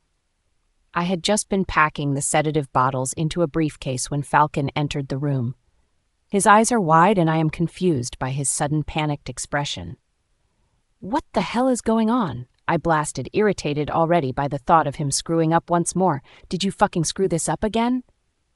Emily, she's no longer in her fucking human form, Maya." 131. Luciana's Pav. I groaned, forcing my eyes to open. There's a sharp pain-ringing sound in my ears, causing a searing shoot of pain in the back of my head. I winced, swallowing only to let out another grunt at the dryness of my throat. Fucking hell. It feels as though I have just woken up from a long coma, or I am quickly turning into an old woman. There's a very present throb in my body that indicates that I am hurt and my wolf is healing me. However, something feels off with this healing. It feels too slow. My wolf should have healed me by now. It couldn't be the obvious silver around my wrists causing my wolf to slow down her abilities. The stench of metallic, stale air and what I believe was piss curled in my nose, poking at my gag reflex. I quieted my mind, let my wolf focus on my wounds, the broken bones, and the shooting pain in my chest. Something was wrong. She couldn't focus enough to begin the healing process. I began to make my mind reel and played the scenes in my head to figure out why I am in immense pain, and my wolf was finding it very difficult to stitch back my wounds quick. The ambush, the betrayal, Sean getting attacked, me trying my best to fight back, whilst more than 20 wolves tore through my wolf until something was injected into my neck. The council. I stirred, forcing my eyes to peel open so I can figure out where I am and what to do from here. It's dimly lit. This is the first thing I notice about my surroundings. I could barely see light except for a glow from the small squared window behind me. It was so small that not even my head would be able to pass through. I noticed something else too, the cold, rough stone wall behind me and the metal steel vertical bars caging me in this cramped small space. I shivered with disgust. This was a cell. I let my adjust and scan around. There's another heartbeat here, and a familiar scent. My heart skipped. It's Sean. I can feel him. He's okay. He's breathing. I can hear his soft pants coming out of his lips. Relief washed over me, comforted knowing my mate was okay. However, that relief doesn't last long when I realize it is only his heartbeat I can hear, and there is no one else here but the two of us. My sister, Raiden, Bryson? Did they take them somewhere else? Panic stormed and scrapped the sides of my mind, edging me closer to anxiety. Where were they? What had happened to them? The coldness of the silver around my wrists were irritating, but the weakness in my body was more so. My wolf was having a hard time to heal me up. Whatever they had injected into my neck was surely the cause of this feeling. It was messing with my wolf's abilities. I listened to Sean's steady heartbeat, his slow breathing. He was not in the same cell as me, and I can't feel that he was very close either. They had separated us. I needed to wake him up. Our link, our bond, had slowed down and completely shut off as whatever was injected in me created a wall against our connection. I let out a frustrated breath and used what little strength I had to sit up. My matted hair curtained around my face and I blew it away. I groaned, cracking my neck and hissed when the silver chains burned my skin. "Bastards!" I hissed under my breath and began to call out to Sean. "Sean!" I called out. My voice was very low, almost like a soft whisper, but filled with urgency. "Sean, wake up!" There is no response. Not that I was expecting him to wake up from one call. I tried again, determined to have my mate return to his conscious, and we can make a plan to get out of this hellhole. On the 5th call, with my voice a bit stronger and harsh from the curling of desperation in my body, I heard his low groan and his stir. His heartbeat was a bit quicker, and his breathing also. I perked up, my heart racing, and I wanted to yell in happiness. "Sean!" He groaned again, and the stirring became restless. There's a gritting sound of chains on the wall, being tugged and scrapped. "Lucy?" His voice is urgent, tired, but panicked. "Are you hurt? Are you okay? What did they do to you?" "Sean," I cut in. We had no time left to see if I was okay or not. Our main focus is to get out of here. "I'm not dead, and that's enough. We need to find a way to get out of here. This piss smell is pissing me off." I grunted. The stench was burning my nostrils. Here was disgusting. There's another grunt and drag of chains against the concrete. He was trying to tug his way out of the chains. "I tried that," I told him with a sigh. "Whatever they injected us with, it's weakening my wolf's abilities. I lack the strength needed to break free of these damn chains." The grazing of chains that bounced off the walls ceased, and Sean cursed under his breath. "I'm also weak. I can barely feel my wolf's presence." Frustration gnawed on my feelings, and desperation knocked on the door of my mind. Hope was quickly disappearing as both Sean and I tried our best to figure out a way out of this. However, all hope was lost when another heartbeat joined us, quickly getting closer. Sean and I ceased our desperate actions to get free, and when a gritting sound of a heavy door opening reached my ears, my heart skipped. I bit my tongue and listened carefully to the heavy footfalls nearing. Every heavy footstep made me ground my teeth together, waiting in anticipation for whoever was coming here. As I await with an anticipated breath, I heard another sound of footsteps and another heartbeat, until there were 3 more. A shadow danced and revealed itself as the men approached. I snarled low, irritated that whatever they had injected me with, I wouldn't be able to fight them off. My gums ache as my canines beg to be free and tear through flesh, through the throat and every fucking limb. However, when the man revealed himself, I curled back in shock. I had sensed the power. I had a feeling. But now in his presence, with his cold eyes pinning me with so much contempt, I am stunned, speechless. Leader of the council. I knew of him because Emily described him perfectly. His power was also not missed, and with that authority, air clinging to him, I knew I wasn't mistaken. His lips curled back, his eyes shooting me aggressively. "Now that you're awake, little white wolf, let's play." 32. Luciana's Pav. My knees slammed on the dirt, scraping against the tiny stones buried between the cracks of the soil. I groaned when his rough hand wrapped around my tresses and tugged my head back harshly until our eyes meet. I glared into his with hatred as he shot me stares of disgust. "What little white wolf? Can't take it," he taunted. He had no soul, not even in his eyes. Everything was bare of any emotion, cold and brick-like. I snarled, blood dripping down the sides of my mouth, and I curled it with my saliva, gagged, and spat it directly on his face. The red dots splatter on his ugly features, and he closes his eyes, drawing a deep breath into his lungs. "Fuck you," seething with rage. The council leader's grip tightened on my hair, pulling my head back even further until it felt like my neck might snap. However, even with his brutal grip, I don't wince, cry, or yelp. I keep my gaze hard on his. He seemed calm. His exterior seemed calm. But those eyes, they can never tell a lie. They swam with raging anger and contempt. I laughed. I fucking laughed at him, knowing anger was a bitter feeling that pained as badly as getting hurt. He lifted his hand, swiping it down his face to remove the dots of blood I had mockingly spit on his skin. He sneered, and in a second his palm hit directly on my cheeks. The painful force made my head twist oddly, but I still made no sound from my throat. I know without a doubt, me not reacting and giving him the satisfaction was eating him up inside like maggots eating at flesh. "For what I have planned for you, you fucking whore," he hissed, tugging my head back. I swallowed, and it's painful in this way. "You may just do that." His words sent a cold chill down my spine, making my gut twist oddly, and for the first time since getting here, I felt a tinge of fear. What did he mean by that? Was he— No, he wouldn't. Would he? He pulled me up by my hair, the chains around my wrists and ankles clinking in the process. The men who were surrounding us gave way so we could pass through. Though we were now out in the open, there seemed to be no sort of way to escape. There were too many wolves around, and the place was not familiar. I also would not leave without my mate or knowing where my nephew, sister, and her mate was. My bare feet dragged against the soil, and my body feels so weak and tired. I was thirsty, and the whips of silver that scarred my back minutes ago were not helping my cause. The leader gripped my hair and arm, his body brushing up against my side disgustingly as he pushed me to walk. I bit my tongue, deciding not to curse him out as yet and take note of where he was taking me. Up ahead there was a tall brick wall that looked like it wrapped and hid some secret place inside, a tall, lengthy wooden gate in the middle. The stench of death and decay lingered there and grew stronger as we neared. War, pain, blood, metallic, dripping. Death. Someone is going to die today.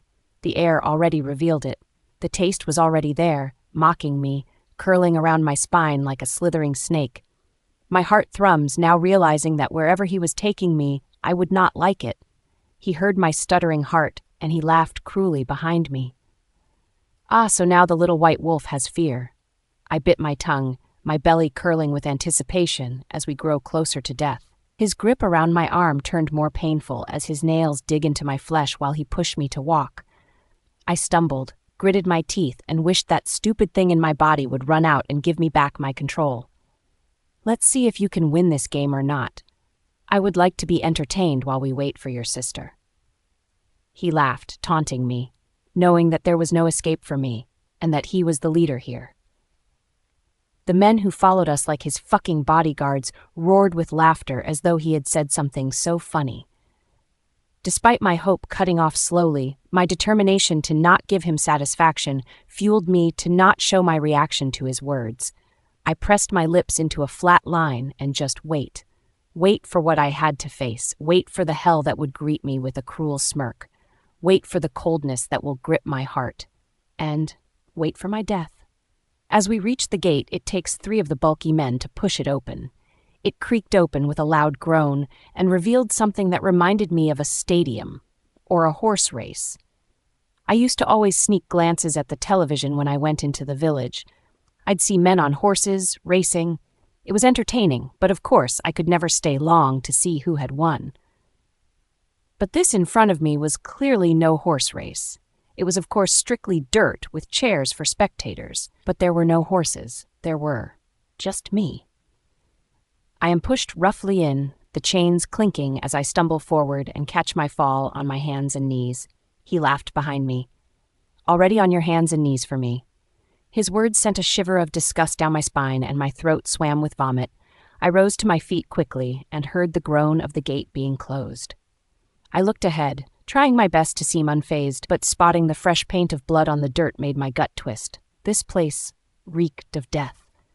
I was not coming out of here alive, was I? My eyes flick to the bleachers and I clench my fists when I see that there are people, many people starting to fill out every chair. Bring it, he hissed to someone.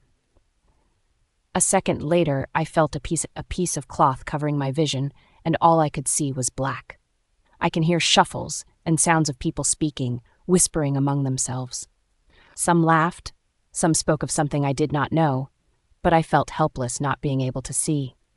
He pushed me forward, making me stumble, but his grip is around my arm and I do not fall to the ground. We walk for a few until he suddenly halts and makes me kneel. The dust, the stench of death and decay push into my lungs, making me cough. Mind you, I am still naked, which was not surprising since the last thing I remembered before getting captured was I had been in my wolf form. In the distance, I can hear the gate groan once more and swallow to feed my poor parched throat. His scent hit me like a dart, and his growls made my heart skip. Sean. They were bringing him here also. For what? Why are we here? War. The pain, the blood, the death, the spectators, the game. A cruel game. Everything clicked into place and my gut twisted. They were going to make Sean and I fight until one of us died or both of us perished together. And it was like he knew my thoughts and knew I had pieced them out because he laughed cruelly and the sound rang in my ears until I wished I was dead. 133. Luciana's Pav. His laughter made my fingers ache to wrap around his throat and tear it off. I loathed this man. He knelt beside me and I could feel him just brushes away from my body. Fury burned in my chest, disgust and anticipation for what was about to happen. You're going to be a good little wolf and entertain us while we wait for your sister. I bit my tongue until I tasted the metallic tang of my blood.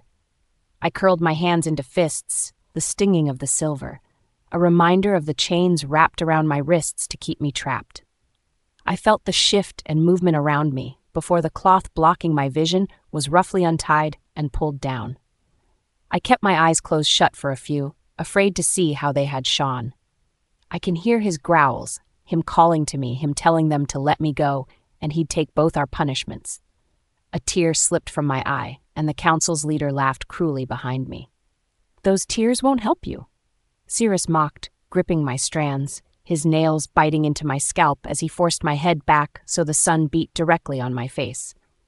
"Open your eyes," he spat harshly. I don't make a sound, nor do I follow his instructions, and give him my eyes and my attention. Despite the pain in my scalp, I had gone through so much worse to comply with Cyrus. However, this man knew how to torment someone to bend them to his will, and that he did. I heard Sean's loud growl as they tore through his flesh. I snapped my eyes open quickly and glared into Cyrus's cold eyes, wishing this stare alone could have him buried in the ground. Twisted satisfaction swam in his eyes as my eyes met his with defiance.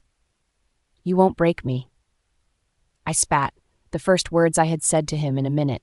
His cruel, cold eyes peered into mine emotionlessly. "I don't want to break you, little wolf." And a taunting smirk curled on the corners of his mouth. "I want to bend you, twist you, and shape you into what I want," he laughed, pushing my head straight so that I could stare at Sean. I swallowed, my heart squeezing. Sean was chained up too, with 5 men holding him. His body was marred with bleeding wounds. The pain I felt seeing him this way was tearing me apart. I realized Cyrus didn't have to try much to make me feel pain. He could hurt me, tear my flesh, and build it back up, but this is not what will bend me like he wanted. It's my mate, Sean. He is the key to my pain, my undoing. You're a bastard. I spat out, my eyes misting with tears as I watched the men whip Sean's back. He made no sounds but growls that were not of pain but anger and frustration. Cyrus laughed loudly. "I'll show you who is the bastard little white wolf." "Cease," Cyrus yelled, and the entire area quieted. The men marrying Sean's skin stopped their brutality and looked at Cyrus in expectation. I couldn't see Cyrus since my eyes were glued to my mate, trying to communicate with him to hold on, that we can get out of here, despite knowing that we may not ever. But when I saw the men roughly lift Sean off the ground, I knew something was about to happen. My heart began to race, even though I wanted to remain calm and collected. What were they doing? What were they about to do? My heart pounded in my chest. "Oh, goddess.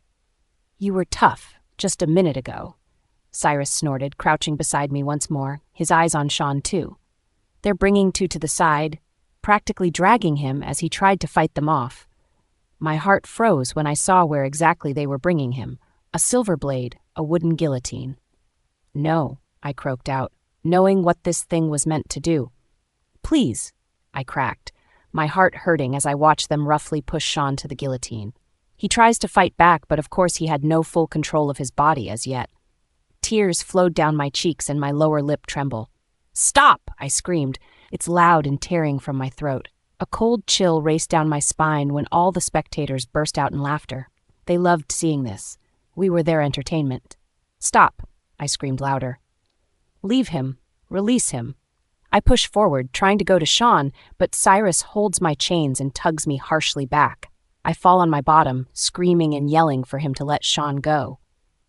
The metal bit into my flesh as I try to fight against the restraints, trying my hardest to make my wolf push forward. But there's little strength with Have, and I can't wait for her to regain it. If I did, then it would be far too late. The air is thick around me, the smell of approaching death swirling like a soft taunting wind against my face. The stench of blood coated the air, making me grow colder. There was no paining feeling, then desperation and loss, knowing you would lose.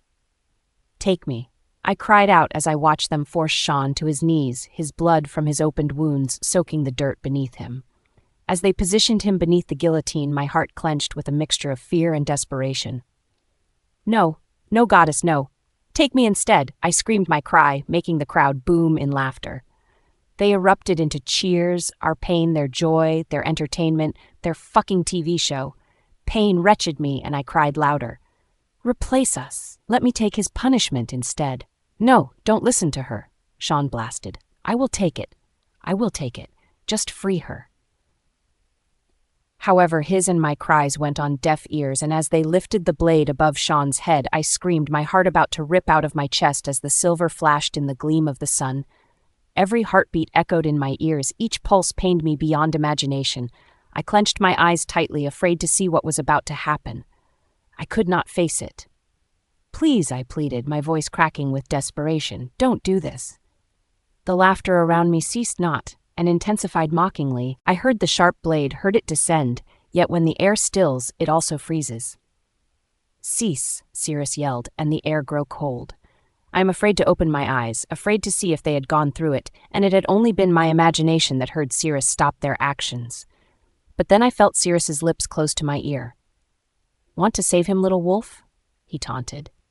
"Yes," I whispered, my heart racing when he laughed cruelly. He had me in the palm of his hand, and right now. I didn't care. I'd do anything to save Sean, to save my mate, to save our fate. I peeled my eyes open when his next words brushed against my ear. "Then you fight to save him. If you lose, he dies. If you win, he won't. Such a simple game, but will you be able to, little white wolf?" I saw the blade inches from Sean's neck, and I didn't need to be asked twice. I nodded quickly. "Yes, I will fight." Cyrus laughed bitterly and lifted to his feet. "Bring him in." He yelled, and the gates groaned as they opened. A man, a very bulky man who also reeked of power, walked through, and the crowd cheered. This man. He was also part of the council, I could feel it. He was more than 6'7" and had a mass of muscle that would invoke fear into anyone. Is this the man I am to fight? I stiffen. Let the fight of life and death begin. 134. Luciana's pav, the cheers were loud, the thrums of heartbeats were loud, or perhaps the thrumming heartbeat belonged to me. I stilled my anxiety and pushed down the fear of Ceres going back on his word and having them cut off Sean's. I held my breath as the towering man approached. His footsteps were like thunder with each step he took. The ground felt like it shook under his power. He had no shirt on, and his skin was covered with tattoos. I looked at his hand. It was twice as big as my head. If he could hold my head and squeeze, I'd be dead. What kind of beast is this? His muscles flexed as his dark eyes fall on me, and he snarled.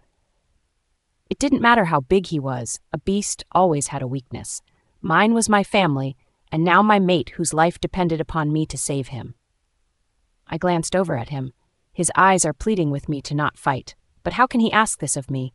How can he ask me to stay there and watch him die? How can he ask me to hear the blade slice through the air before it meet his skin? How can he ask me to just give up when I am not dead yet, and I still have a little fight left in me? With a determined scowl, I turned to look at the giant who was getting closer. He fisted his hands at his sides, and Cirrus laughed beside me like a maniac. "Looks like you're pumped up for a fight, Gregor." Gregor. This beastly man's name was Gregor. Ugly name for an ugly asshole. Gregor snarled. His dark eyes had not left mine. He flexed and rolled his shoulders, showing off his strength. Rules. We should have rules, no? Cirrus looked up at the bleachers. Everyone cheered. Cirrus hummed, gripping my chains. He does not wince from the silver, but his hands are red and burnt from gripping it too. Rule number 1. He began to line the rules, and I listened carefully. I knew this would not be a fair fight, but I could not lose the determination to win for my mate's sake. His life was on the line. I didn't care about mine, but his. I refused to sit by and watch him be murdered. This wasn't a game, not to me. This was life and death, and I'm grasping at the life part. However, the death shone brightly in my future mockingly. The captive, this white wolf whore. Cirrus reached forward and gripped my chin, pinching it harshly as he looked around. Everyone laughed at his name-calling, and I could hear Sean growling in anger. She will not shift into her wolf. However, Gregor can. Everyone cheered as though this was a fair fight. I was already weakened by whatever serum they had injected into me again when they took me out of the cage. How in the hell am I supposed to fight a wolf on 4 while I can barely stand? I should have expected them to play dirty. I was, after all, their amusement. It would be enjoyable for them to see me struggle while in this form. She will also not be free of her chains. I looked at him coldly, resentment burning my body like flames of hell. I want to drag him into that hell and watch the fire flicker a last time in his eyes before I bury him. Cyrus smirked down at me. What? Don't think you can beat Gregor? I tilted my head and plastered on a cold smile. When I win, you free my mate and make sure to hold a feast for everyone with Gregor's corpse. I would also request to join too. Cyrus's eyes narrowed. Free your mate? The agreement was to free him from death. He pinched my chin more fiercely. Not free him entirely. I ripped my chin out of his hold and glared at him. He laughed. It was loud and obnoxious. And as for a feast... He lifted his hands up and turned around. Everyone cheered louder. We will have a feast, he yelled loudly. Who would like to taste a white wolf for the first time? The cheers were so loud my ears began to ring. I gritted my teeth, glaring at the ground. I had to win this. If I don't, not only would they kill Sean, but I had no doubt in my mind that they will actually go through with feasting on my body. And I bet I'd be alive while they did it. I just had to open my damn mouth to give this sick bastard's ideas. Great. Just fucking great. We will make sure to have the feast of our lives tonight, he chuckled loudly, making the greedy motherfuckers enjoy this. As their mocking laughs rang in my ears, I gritted my teeth and called upon my wolf. She was still weak and still in the process of healing up my wounds, but for now, I'd need her to stop. We had more pressing matters and I needed her now more than ever. We were in this together. We were going to fight this battle together. Looks like someone is also ready, Cyrus mocked, grabbing a hold of the chains once more. But I still have a bit of rules for you. He called someone and a man with another silver chain comes running this way. I gulped. More chains. Fuck! You know this isn't fair, asshole! Sean snarled, trying to free himself, but the many men around him forced him to the ground and his face slammed into the dirt. The man with the chain closer and my heart raced as he stopped in front of me. He then reached forward and put the chain around my neck. I hissed as the silver burned through my skin. He gave the other end to Cyrus, who held the chains, and then said, We determine who wins by the first person being able to on the other down for a minute. It's simple. Simple, my ass. I had chains holding me back, and I could not shift. This was an unfair match, I growled under my breath, and Cyrus laughed. Your performance should be worth the while, little white wolf. The man who brought the chains walked away while the other, Gregor, who I'm supposed to fight, starts to shift into his wolf. Oh, and of course, aim for the kill. Cyrus laughed just as Gregor shifted into a dark, huge beast, snarling and snapping his jaw, his claw in the air as he pounced on me with a deadly force. 135, Luciana's Pav. Gregor's massive form lunged for me, and even with his sudden movement, adrenaline pumped inside me, and I managed to shift to the side. A little because of the restraints from the chain, but a little saved me from getting slashed into pieces. I gagged as the silver chain tightened and choked me. But I had no time to pull in air as Gregor lunges for me again. As I shift to the side, I unfortunately could not dodge all of his attack, and his claws ended up slashing my leg. I hissed. Lucy! Sean yelled in panic. I can't look over at him because if I do, then it would give Gregor an opening to catch me off guard. I had to keep my eyes on that beast at all times. I pulled my leg away, of course causing the wound to deepen, but I had to make him remove his hold on me. Despite the wound, I continued to dodge Gregor's attacks. However, there was so much dodging I can do when Cyrus still held the chains and tamed me down like a mongrel. I pushed my wolf to lend me some of her strength, because if not, we were both toast. She gave me what she could, and I focused my energy on my legs.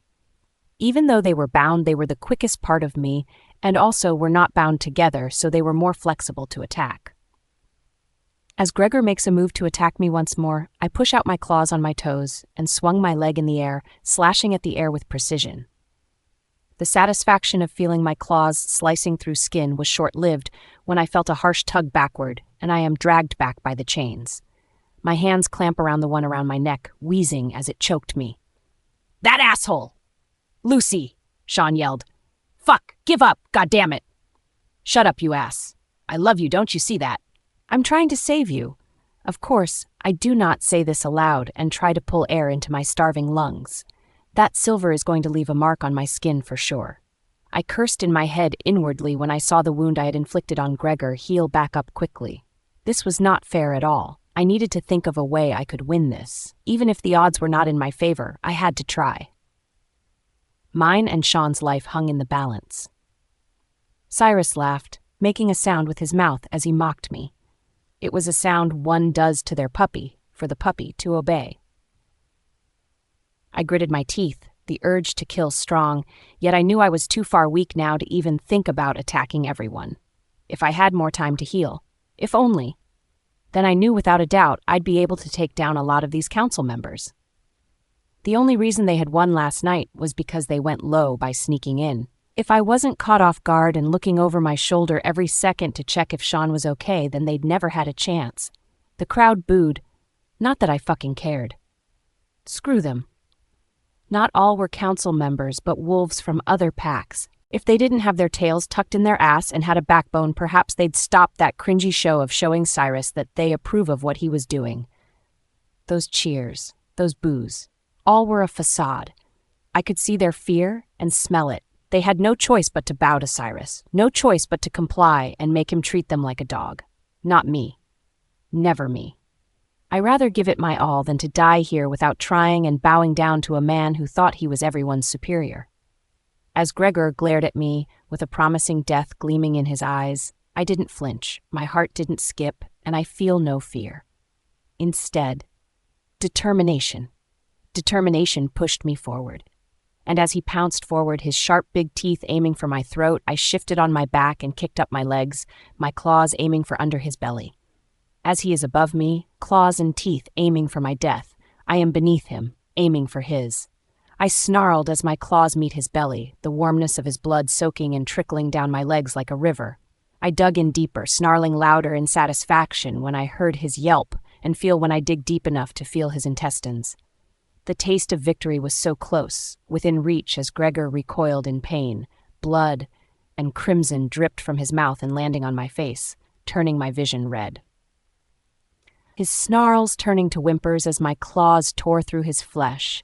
With a surge of adrenaline, I continued to push forward and ignore the burning pain in my leg and the tightening grip of the chains around my neck as Cyrus tries to pull me back once more. Fucking idiot. The more he pulled me, the more my claws dug and pushed deeper in Gregor's skin. Cyrus wanted entertainment. He wanted a game. I gave him a game and beat him at it. As Gregor pulled off me to not make my attack further damage his insides, Cyrus gave my neck one last harsh tug and I am pulled back, dragged on the dirt. "Stop! Fuck! You'll tear her neck off her body!" Sean roared. I land beside Cyrus's feet, staring up at him with a satisfied smirk. I bet he hadn't expected me to inflict pain on his puppet or beat him at his own game. The boos that echoed around didn't bother me, as I now know that they were actually cheering. Cyrus looked at me with a tight, irritated frown. I know he was seething inwardly, hating that he hadn't been able to bend me further. His lips curled back in a snarl and he crouched down. "I'm gonna kill you if you make a single mark on her skin. I promise you, even in death, I'll fucking kill you!" Sean roared at Cyrus, who snapped his gaze to his. He tilts his head, his eyes hard and dead of emotion. The arena quieted down until he spoke. "Really? Want to test that theory?" He taunted Sean, who snarled. Cyrus shook his head, his lips curling into a smirk. "But I have a better idea. The game has only just begun. Things are just about to get interesting." He looked away from Sean and looked at Gregor. "Heal up, Gregor, and get ready for round 2. I bit my tongue when he gripped my hair and forced me to sit. I could fight him off, but the chances of me escaping here with Sean was unlikely. I needed to regain my strength. He forced me to face Gregor and stooped beside me, his nails digging at the nape of my head. "Look at Gregor. What do you think about him, little white wolf?" Gregor was already healing, which was unfortunate. If I had dug a little deeper, I would have taken out his insides. Damn it. "You all are bastards," I snarled. Cyrus did not seem to like that and pulled my head back. I hissed inwardly. That asshole definitely ripped some of my strands. "Well, Gregor here is into blondes and curvy blondes like you." He laughed cruelly. Sean snarled in warning, trying to fight off the men holding him down. I shivered in disgust when Cyrus took a good bit of my strands and pushed them behind my shoulder, to reveal my mark, Sean's mark. "Freshly mated," Cyrus chuckled. "The mark hasn't sealed yet completely." My heart rammed in my chest. How about we play another game? Cyrus taunted, brushing his fingers across my mark. I shivered in contempt. This time, Gregor will show you a better time? Right, Gregor? Cyrus chuckled coldly. Won't you like to mate this little white wolf? I'm sure Sean won't mind. 136. Luciana's Pav. The truth is, I hated this fucking world. I hated the fact that I was always in hiding. I loathed that I had no friends, no education, and had to learn everything on my own. I hated that I never got to grow up with my mom, nor ever had that feeling of being safe. I hated that I spent years without a sister or a mother. I hated that now that I found love, now that I finally found a man who I felt protected in his presence, everything was about to crumble. Hate was a strong word. However, this is the only thing I could feel right now. Hatred, loathing, repulse. Fuck you, I spat, my voice dripping with venom. The both of you, I hissed. I'd rather die than let that piece of filth touch me. Gregor looked at me with narrowed eyes, and I stared back at him with the anger I felt toward him. You'll have no choice, darling. Cyrus chuckled beside me. If he think I'd willingly let him bend me to his will, he had another thing coming. With a determined and defiant scowl, I shot him looks of disgust and fury. You won't bend me to your will, asshole. Give it up. He raised a cocky eyebrow. Not even with your mate's life at stake? I grow cold, my heart skipping, my throat running dry, my belly twisting with unease. My breathing becomes hollow as his threat lingered in the air, and to show me that he meant it, the men suddenly lifted Sean off the dirt and brought him back to the guillotine. They roughly set him there, the blade now in the air and ready to descend on his neck. The hairs behind my neck stand on end, and a cry choked in my throat. Or how about your nephew? Cyrus mocked further, making the fear in my body stench the air. My heart slammed against my chest, the beats so painful as if the poor organ was looking for ways to escape. Not even when his life is at stake? Cyrus taunted, his voice a whisper, intentionally with the tone to have fear creep into my spine. And that it did. He had succeeded. He had fucking succeeded. One word from me and both your nephew and your mate is no more. He chuckled, knowing that he was getting under my skin. What he had wanted for me to fear him, he had succeeded. My vision blurs and I looked at Sean. His eyes are teary too, because he knows there is no way out of this. We had become Cyrus's plaything. He had bent me and molded me to what he wanted, as he had said. If you want to save them both, he started, his lips close to my ear as his fingers trace over Sean's mark. Vomit crawled up my throat, but I swallowed it down. I also fight the urge to cry in defeat. All you have to do is not struggle while Gregor over here marks you and destroys the bond between you and Sean. Cyrus clicked his tongue, laughing coldly. For a second, I wondered how he had become so cruel, or was he always this cruel? I wondered if there was any human emotion in him, or if was he strictly beast and unfeeling. What was his goal in doing all of this? Was power so good that he'd do all this to gain it? If Gregor, an unmarked man, bites me on the same spot as Sean's mark, he will manage to destroy our bond. Sean had only marked me last night. Our bond wasn't sealed completely yet. The weight of helplessness pushed down in my gut as realization there being no way out of this sank in. I looked over at Sean. He's already staring at me. He knows that there is no way out of Cyrus's sick game. He knew what I'd choose, so I chose. I mouthed at him, "I love you," and clenched my eyes tightly to not see the tears of pain roll down his face. I could hear him struggle, but knew that he wouldn't manage to get out. "Fine," I whispered in pain, peeling my eyes open and staring at Gregor in rage and repulse. "I'll play your stupid game?" I lifted my chin, showing them that I was strong, and this wouldn't and hadn't affected me. Oh, but it did. It really did. Inwardly, I am nothing but a shell of the person I once was.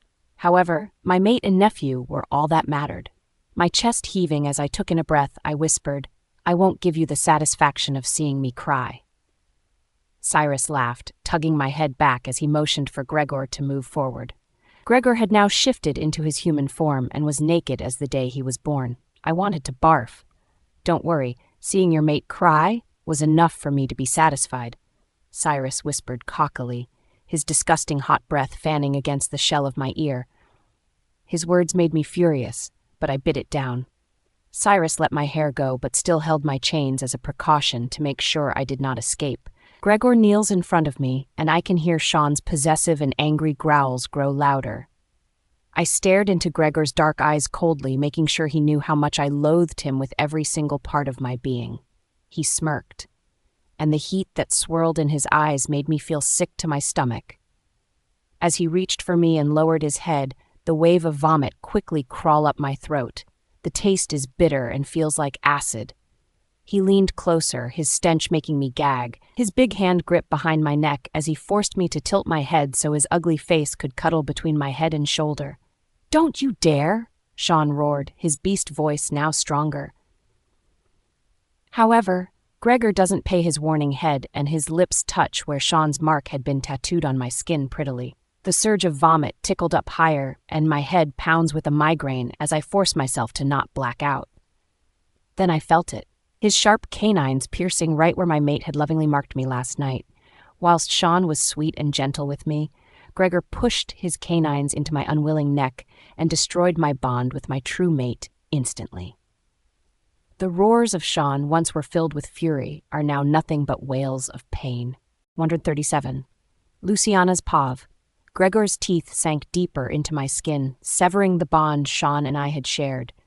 It feels like a piece of my soul was being torn apart and a piece of his that he shared with me was being ripped away. The pain was excruciating. The vomit, which had tickled my throat, rose, and I did nothing to stop it from coming out. It spilled into Gregor's shoulder uncontrollably, which made him withdraw his teeth from my neck. My wolf wailed in my head, her weakened form trying to fight off the bond and keep the one that was meant for us intact. It was useless. Sean's mark was already searing with heat, which meant it was about to forcefully rid itself away from my body. No. His roars of pain and grief of losing his bond with me echoed in my head, every gut-wrenching sound shattering me beyond imagination. I wanted to reach out for him, to hold him and tell him we can get that bond back. However, I didn't know if these words would only be hope and not the truth. I had to endure the pain on my own, not able to go to the man I have fallen in love with, not even able to look at him, unable to face and see the pain on his face. I cannot stare at him. I cannot even block the pain noises coming from him. He was the only sound I can hear because everyone had gone mute when Gregor actually followed through with what Cyrus told him to do. My heart is hurting. Gregor stared at me with a cruel smirk, not even caring that he was covered with my vomit, and I was about to vomit again. "What a nice entertainment you are, little white wolf." Cyrus chuckled lowly and clapped his hand. A performance worth giving a little extra credit. His words made me grit my teeth and feel the burning of anger in my body. I spat at his feet, looking up into the crowd as Gregor's mark forced out my true mate bond. My vision blurs. Tears pricked the corners of my eyes, and I just stared. I stared until I felt like I can breathe again. I stared until I finally found my voice back. "Is this the man you want to follow?" I spat out, my heart breaking as I stared at everyone. They had not said a thing, didn't cheer, nothing. They only looked on with blank expressions, however. I knew it was only a mask, and there was something more hidden behind all those void expressions. Fear, anger, surprise. I laughed dryly. "Is this what you wanted? You are okay with him forcing an unmated wolf to forcefully mark a female who is already mated? Are mates not sacred to the wolf people anymore? Or did the council set their own rules for that too?" I felt a little rush of satisfaction when most of their eyes shifted into unsureness, and they started to look at the other. They were too scared to go up against Cyrus, but at least I have stirred the pot. They began to whisper. Mumbles of incoherent words spewed out of their lips until the arena was filled with loud chatter. I have stirred the pot, and I am waiting to see if they could take the wheel and go forth. Will they turn against Cyrus? I doubt it. They are too scared. I suddenly felt fingers wrap around my tresses and my head pushed back harshly. I don't grunt. I don't even feel a thing. I am too numb from inside to feel anything. "Silence! Silence!" Cyrus roared, his cold, dead eyes staring up into the bleachers and shooting enraged stares at the mass of dumb wolves who unsurprisingly yelped into silence. I am not disappointed. I had expected them to be fearful of him. He is, after all, the council's leader. I chuckled. It comes out dry and hollow, my shoulders shaking as it comes out full-blown laughter. Sean is still growling with pain, and I'm sure he is too blinded by pain to even wonder what was wrong with me. Cyrus gripped my hair a bit rougher, twisting my neck so I can stare at him. "Do you like it when I am enraged?" he hissed, his eyes warning me to stop before he made things worse. I could have listened, I really could have. But I didn't feel like listening to him right now, not when he was ruining every hope I'd left in this world of a happy life. I stared at him with a burning defiance that I felt in my bones. It was the only feeling that didn't have a numbing effect. It made me feel the opposite and fed my rage. "Of course," I said with a bitter edge in my tone. "It brings out more of your ugly features. And God, you're already so ugly." Cyrus's lips pulled back into a snarl that curled uglier. "You dare mock me, you bitch?" I narrowed my eyes on his face, laughing bitterly. "Mocking you?" I taunted. "I'm not mocking you." I lifted my chin and stared at him with eyes of hatred. "I'm mocking the day we wolves ever thought to put a fucking council to set rules. I mock the day you became a terrible leader." He gripped my chin, fuming with rage. "I will show you how terrible I can truly be, you fucking whore." He hissed lowly, then he went silent when his eyes dropped to where Gregor had shattered my bond with my mate. His brows furrowed and he reached forward, his finger brushing against the still opened bite. When he pulled his hand away and brought it to his face, I saw black. Black blood.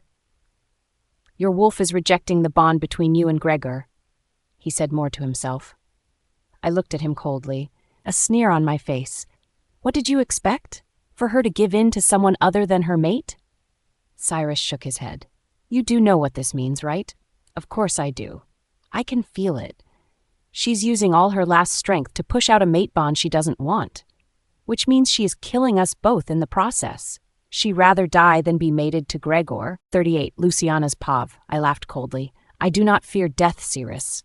Cyrus' eyes narrowed, a bitter smile on his face. "We shall see how you will fare."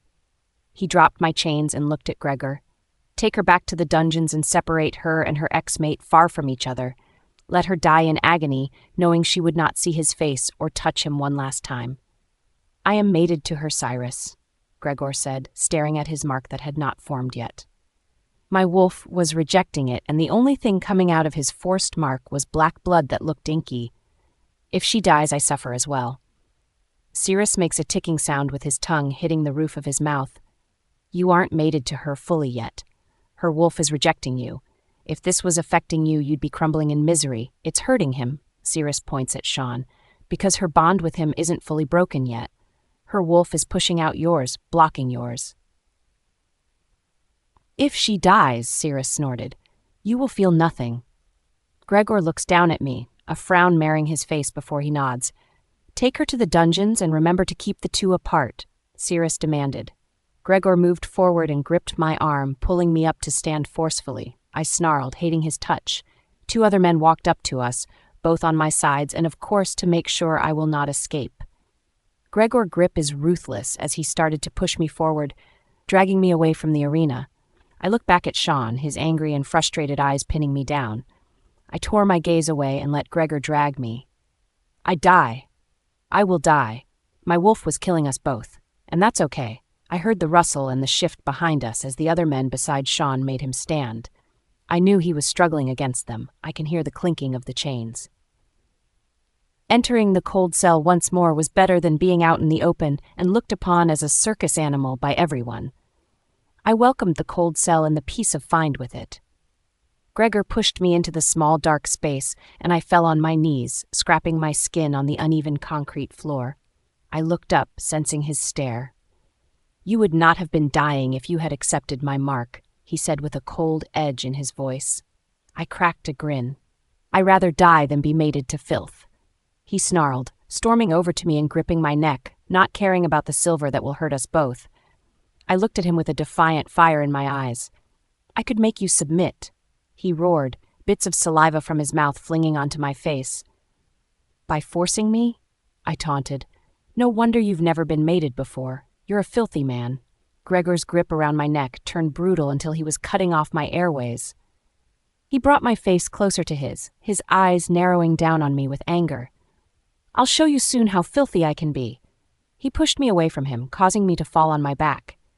He rose up, his huge figure too big in this small, confined space. As he loomed like a dark cloud above me, he sneered, turned around, and stepped out of the cell. He set the lock and walked away. I don't bother thinking about what he meant. I am too busy trying to hold on for a little longer so I can hear Sean's voice. I waited, my hands coming up to my neck to touch the inky dark blood that flowed from the bite Gregor had left on my skin. I heard when they forcefully pushed Shan in the cell, the metal door banging as they locked and closed it. He growled in fury, his metal chains dragging against the concrete. The men laughed with boastful and cockiness as they left us. When they do go, I drag myself closer to the metal bars. "I'm sorry," I whispered, knowing he'd hear me. "You don't have to be." His response came quick, filled with pain and frustration. "I should be the one apologizing for not being strong enough to fight them off and get to you." His words made my heart skip painfully. I let out a sigh, staring far into the darkness. Even though we had a good distance between us, just being able to hear him was enough to set comfort in my soul. I wish things had ended differently for us. I smiled sadly, pressing down on the bite that bled ink. I wish I would have more time to love you and spend the rest of my life with you. I heard the chains rattle. "Fuck, Lucy. Baby, don't talk as if you're about to die. We still have time to figure out a way to get out of here." He had hope. I didn't. I no longer did. My wolf was killing us because she refused to be mated with Gregor, which I 100% agree with her. The only way we could be saved is if Sean reclaims me and marks me. And of course, this wasn't possible with us locked in here and so far from each other. There was no possible way of contact, no possible way of reversing what my wolf was doing to us. "I am Sean?" I croaked out. "My wolf is rejecting his mark. She's killing us both. You can smell it. Death lingers on me." Sean whines, growling with pain. "I'll get out of here, Lucy. You're not fucking leaving me before we get to spend our life together." I sadly looked at the floor, letting out a small sound at the back of my throat. I know clinging to hope was useless. However, I kept a little spark alive for the sake of Sean. "I love you, Lucy," Sean croaked out. "And I'll be damned if I let this be our last hours together." Sean continued to feed me hope, forcing me to eat it up and have it fill me. However, soon that hope shatters once more when I heard the door open and a heartbeat joins us. We grow quiet. His scent, his repulsive scent, it's Gregor. Why did he come back here? I push away from the metal bars, going in the far corner as his shadow approaches, his heavy footsteps egging on my anger and disgust. His shadow is now looming over me as he stops beside my cage. He turns to me, and even in that dimly lit room, I can see the way he looks at me. It makes a shiver of disgust rush down my spine. He opens the door, his bigger body filling into the small space. "What did you say about me being filthy, mate?" He mocked me, taking a step further in. Bile rose in my throat as I now know what his sick mind was getting at. "Stay away from me," I snarled. It's true my wolf could not shift now that she was forcing out the bond with all her strength, but that didn't mean I couldn't push out my claws. He was alone, and though tough, I had already beat him once. I can do it again. Gregor ignored me and ignored Sean's warnings to stay away from me. The sounds of Sean hitting the metal bars loudly filled the air, and Gregor ignored that too and put all his focus on me. He started to unzip his pants, licking his lips. "Let's finish the mate bond, mate," he taunted, pushing down his pants. "I want your former mate to hear me fuck you into submission." 139.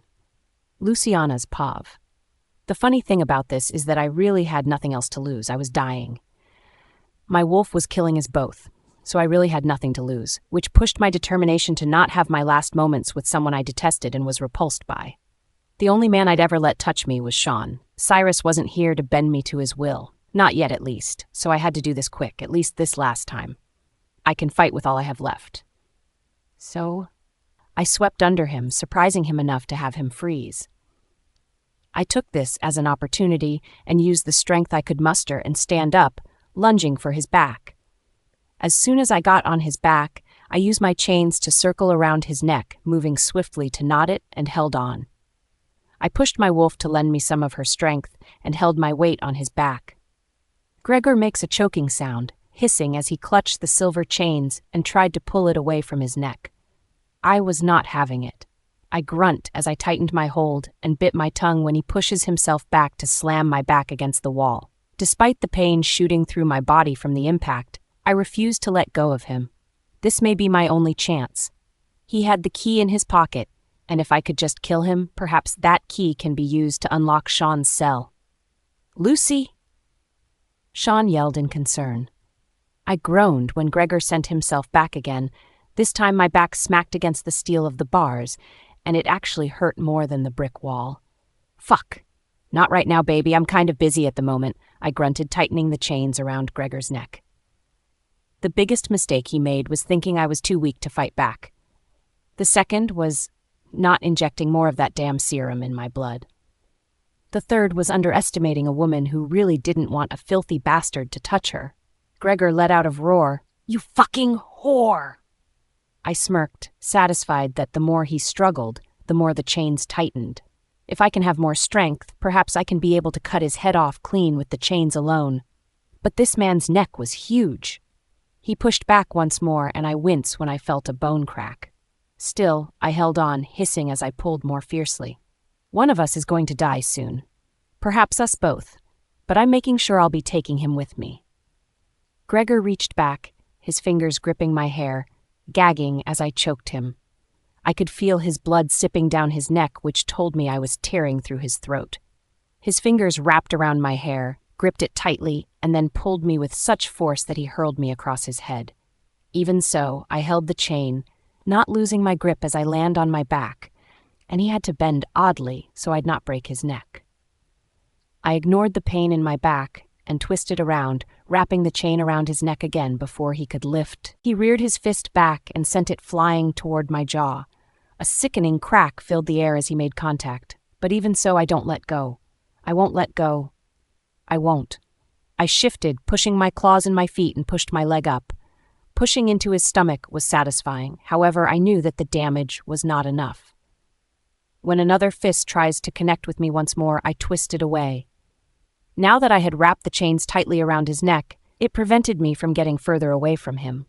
So I had to stay close to him, which was bad. He'd be able to hit me, but he was already growing weak by the lack of oxygen, so I hoped he'd not struggle and fight much further. But I was wrong. With a loud roar, Gregor gripped my arms and forced me to stand. He then rushed forward until the back of my head slammed against the wall behind me. I heard a crack and my vision begins to blur. Fuck! My wolf, now overwhelmed, had to focus on healing my cracked skull before I actually died. This caused most of the strength I had in my hands to disappear, which made it easy for Gregor to tear my grip from the chains and loosen them around his neck. Damn it! I blinked, trying to adjust my vision, and gagged when Gregor's huge hand clasped around my neck to choke me. He squeezed until I wheezed. "You can't give up now, Lucy. You're so close." With a new determination, I tightened the chains around his neck once more and kicked up my leg, my claws now aiming for something lower. He yelled loudly, eyes widening in surprise as he stumbled back. I don't take his surprise for granted, and leaped up, twisting the chain around his neck midair, and landed behind him. As the chains once more tightened around his neck, Gregor gagged. I quickly slammed my foot on the back of his knees until he fell to them. "Now is the time, Lucy." I forced my wolf to give me some of her strength, tightened the chains, slammed my foot on Gregor's back, and then tugged harshly. I heard the first crack, then the second, and then heard his cry of pain before the satisfaction of his warm blood spraying up and bathing me. His body fell limp with a thud, and his head that I had torn off his shoulder was still tangled in the chains. I heaved, gagging and releasing the chains from his neck. It lands on the ground with a smack, and I kicked it for good measure. "Lucy," Sean's terrified voice called out to me, "please tell me you're alive." "As alive as I can be right now," I whispered. I heard his relieved sigh and his murmur, "Thank God." I gasped as I tried to pull air into my lungs and backed away, looking for Gregor's pants. My feet tangle in it, and I stooped, searching through his pockets until I took out the keys. I did it. Now I had to get to Sean. I rose on shaky legs, blurry vision, and stumbled to the metal door. Gregor had not locked it when he entered, so I opened it and stumbled on the dimly lit corridor. "Sean," I whispered, trying to focus on his scent so it can lead me to him. I heard his chains clink and saw his hands come through the metal bars. "Baby," he breathed. I smiled and tried to hurry to him, of course stumbling on my way, but I had to hurry before Ceres or anyone else came back. When I got to Sean's cell, I quickly tried to unlock the door. I fumbled with the keys but succeeded. The relief when I heard the click and felt the door slid open with my weight made me let out a cry of happiness. I stumbled on Sean, gasping as he caught me and pulled me to him. "You're not leaving me," he growled and pushed my hair back to reveal my neck. "You're only mine." He hissed and bit into my flesh. 140. Kira's Pav. My veins, they were on fire. My lungs, they were on fire. My insides were ablaze with heat. Was this heat of hell? I grunted, squirming as I tried to rouse awake. There's something stuck to me, clinging to my body as I shift my arms. I'm on something hard and cold. It's seeping in my bones. "She's fighting the transition, but she's close," a man utters. "Do everything you can to make her succumb to it. We need her under our control." Another man grunted. "I will," the man responded. "Just give me 15 more minutes." "Hurry," the other man responded. "You know Ceres isn't a patient man. He's already on edge as Maya and Falcon have not arrived yet with Emily and Bryson." Hearing Bryson's name made my heart skip a beat. Bryson. What was happening? "I'll leave you to it. But make sure you have made her succumb to it before Falcon gets frustrated." The man warned and then left a few seconds later as the door closed behind him. I'm definitely in a room. The man who is left lets out a frustrated breath, and I stiffen when he touches my shoulder. "Perhaps I should give you some more vampire blood. Maybe it will activate the one already swirling through your veins." My heart pumps. Fuck. Vampire blood swirling through my veins? Did that mean what I think it meant? A brief flashback of Maya and what transpired between us in the forest made me come to a realization that I was doomed. She turned me into a bloody hybrid. My gums ache as I grow angry. The man sighs and I peeled my eyes open, surprise him as he lurches back. His eyes grow wide and his lips part. I snarled, feeling my teeth push out of my gums, but something is different. Something feels different. Those were not canines. They felt thinner and longer. Those were fangs. Fury boiled in my veins. How dare they do this to me without my consent? They've turned me into a monster. I sat up, grabbing for his neck before he could move away. "What have you done?" I roared, my claws digging into the flesh of his neck until I saw the ruby color of his blood. He choked. He wasn't a strong wolf or a warrior. He was lowly ranked and is definitely a pack doctor given his attire. He gagged and gasped, his eyes widening in fear. They? I have no part of this." He stammered out, his voice shaking with panic. I tilted my head. This response wasn't good enough. "Really?" I mocked. "Then who was? Where the hell is Maya? I'm gonna kill that bitch for turning me into this monster. I can feel it, the vampire blood swirling through my veins and trying to connect with my wolf side. It's slowly but surely winning, and I loathed what I am becoming." I gripped his neck harder, and he choked out. "She's not here." I narrowed my eyes. "Then who is? Where am I? Where have they brought me? Where is Bryson?" I knew for certain I was no longer in Falcon's territory. The air didn't smell the same. There was no familiarity. "The council," the pack doctor gasped. "They've brought you to the council." "The council?" Fuck. Maya's words dug in my head. She was going to use me for her sick game. I was not going to let that happen. Even though Bryson broke my heart and I didn't like Emily, given I am jealous that she got the man I am in love with, I won't turn against Bryson. I still love him. Besides, he was here for me when I needed him the most. I wouldn't betray him even though there was no longer a chance for us to be together. What are they planning to do? Where are the others? "Bryson, they're not here yet," the man stammered. "It's only 2 others and a young boy. Bryson and Emily are not here yet." My claws dig further into his neck. "You have not answered the first question." His eyes widened and they gleamed with tears. "I don't know what they are planning to do." His stammering was irritating, and I was losing the patience to deal with him any further, especially when that vampire blood was edging closer to gaining control of my body. So I snarled. Wrong answer. Right as I ripped his throat out and watched his blood gush out of his neck like a spraying hose. His hands lift to his neck to helplessly stop the bleeding, but of course it's useless. I ripped apart a vital part and he of all people should know his wolf would not be able to heal that part of him quick enough. He looked at me as if I betrayed him. Poor fool, I was never on their side. I got off the bed, ripping the machines clinging to my body. My feet still feels a bit numb and I stumble a little. I had on one of those stupid hospital gowns with nothing else underneath. The material was itchy and I wanted to rip it away from my body. But I didn't want to gain unwanted attention, even though this stupid gown would surely bring. How long until this other man come back here? I looked over at the dying man and snorted. Never mind, you won't be able to answer me. With that, I stumble out of the room, looking down a dimly lit corridor. I gritted my teeth. I have never been here before, so I didn't know where exactly to go to get out of here. I stick to the walls, trying to blend in, as I chose the left path, seeing as there's a bit more light on that side.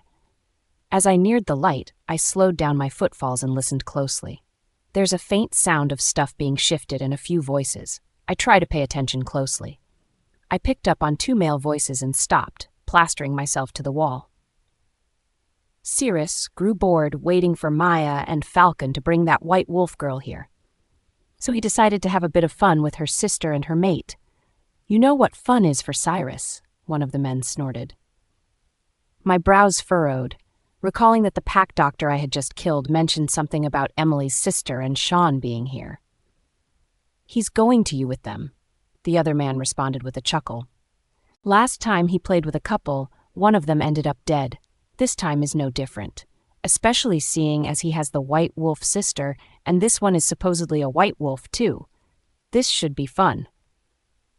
Let's quicken up here with this kid so we can go to the arena to see the match, the other said with a bit of excitement in his voice. I heard a yell. A young boy whose voice is familiar, came from that room. No, let me go. I want my mom and dad. He yelled and a man groans. Mom, he yelled. Dad. My heart thudded. It was Raiden. They had him in here and doing God knows what. I looked around, spotted a broom, and went to it. I broke it in half until both ends were sharp. Did you hear that? One of the men questioned. He most definitely heard when I broke the broom. The kid? Yes. That little shit has some lungs on him. Not the kid, man, the man hissed. Something is off. The scent of that changing woman is somehow stronger and closer. She probably was able to shift fully now, the other man responded.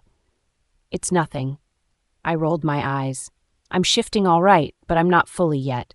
However, I do still have my werewolf speed and strength, and mixed with the vampire strength, I'll become unstoppable. Straightening my back, I strut toward the door, kicking it open with my foot. It comes off its hinges, and I ignore the slight numbness still going on in my leg. My arrival surprised the 2 men standing beside a bed, a syringe in one of their hands, while the other gripped Raiden's shoulder roughly to keep him there. As they stared at me wide-eyed, I didn't give them the chance to call for backup or come over to me. I aimed straight at their heart and flung the handmade spear straight to their chest. 141. Kira's Pav. Their stunned wide eyes were almost comical, but in the moment I didn't feel to jest. The poor boy Raiden needed saving, and I was the only one capable at the moment. Though I am jealous of his mother, I am not heartless to leave an innocent behind. As the spear darts through the air, it's quick and furious enough to hit them before they could get away. One collapses instantly while the other staggered and dropped the child. He spits out blood and grasp around the stick. He looks at me as though I had betrayed him. Funny, I was never on their side. I tilt my head. Your leader was a fool to think they could control me and have me on their side. See you the other side, asshole.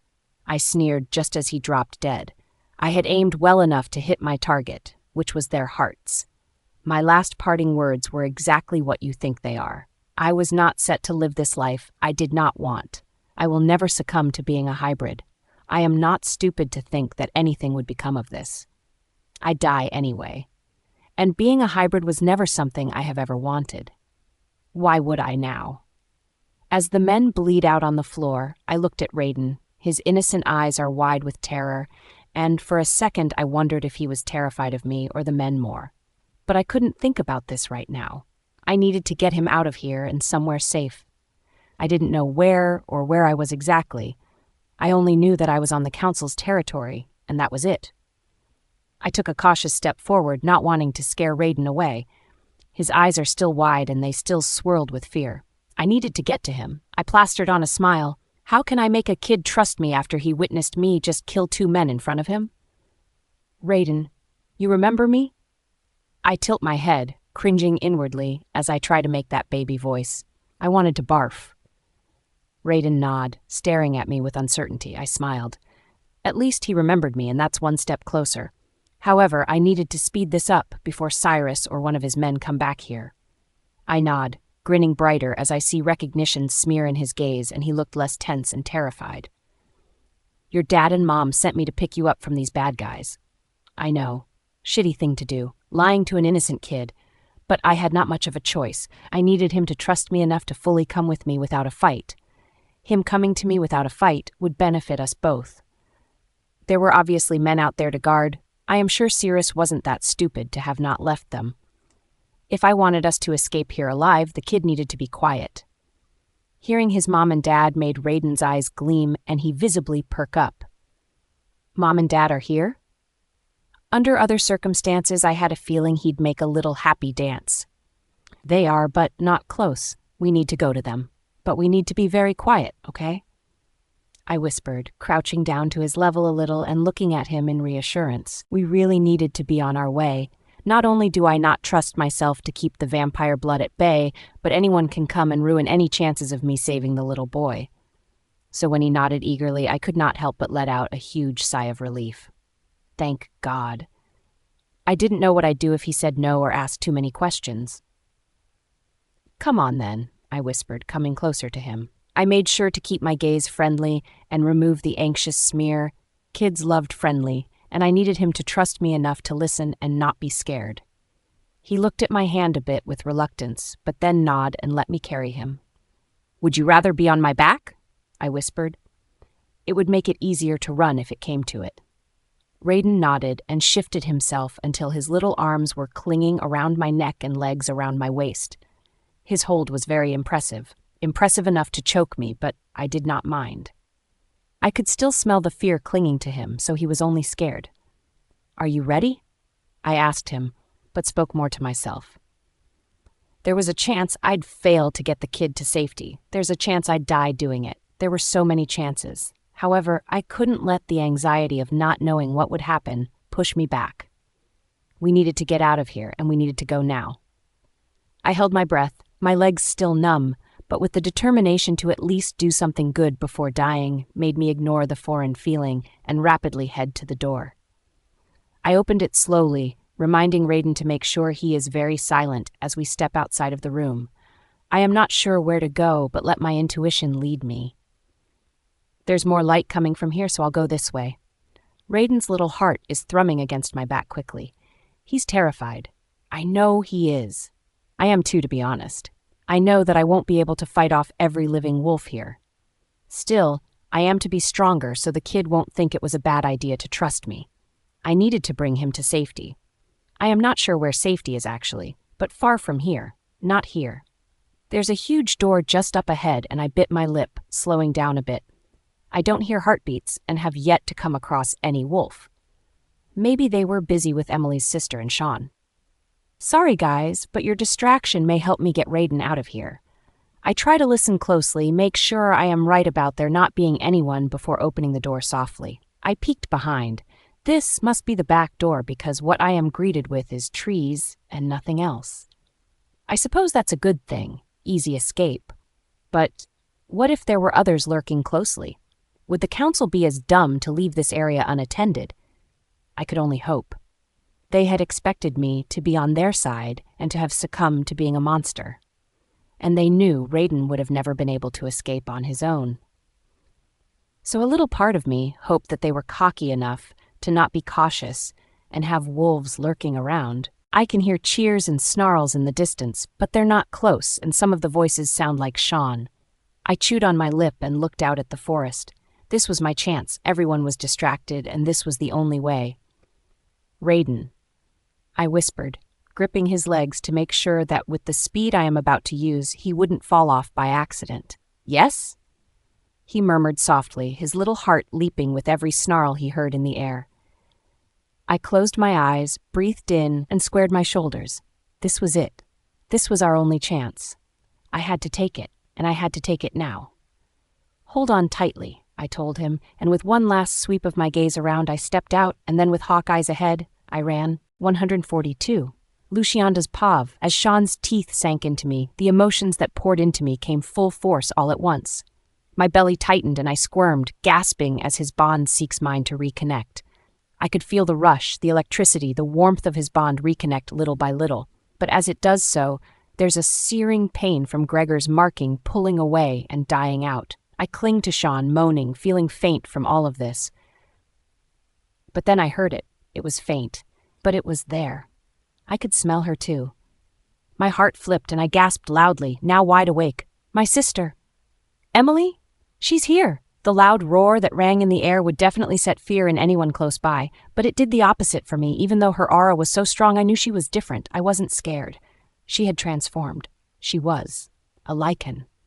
Emily? I whispered in awe, looking at Sean, who had pulled away in surprise when he heard the feral snarl she rang through the air.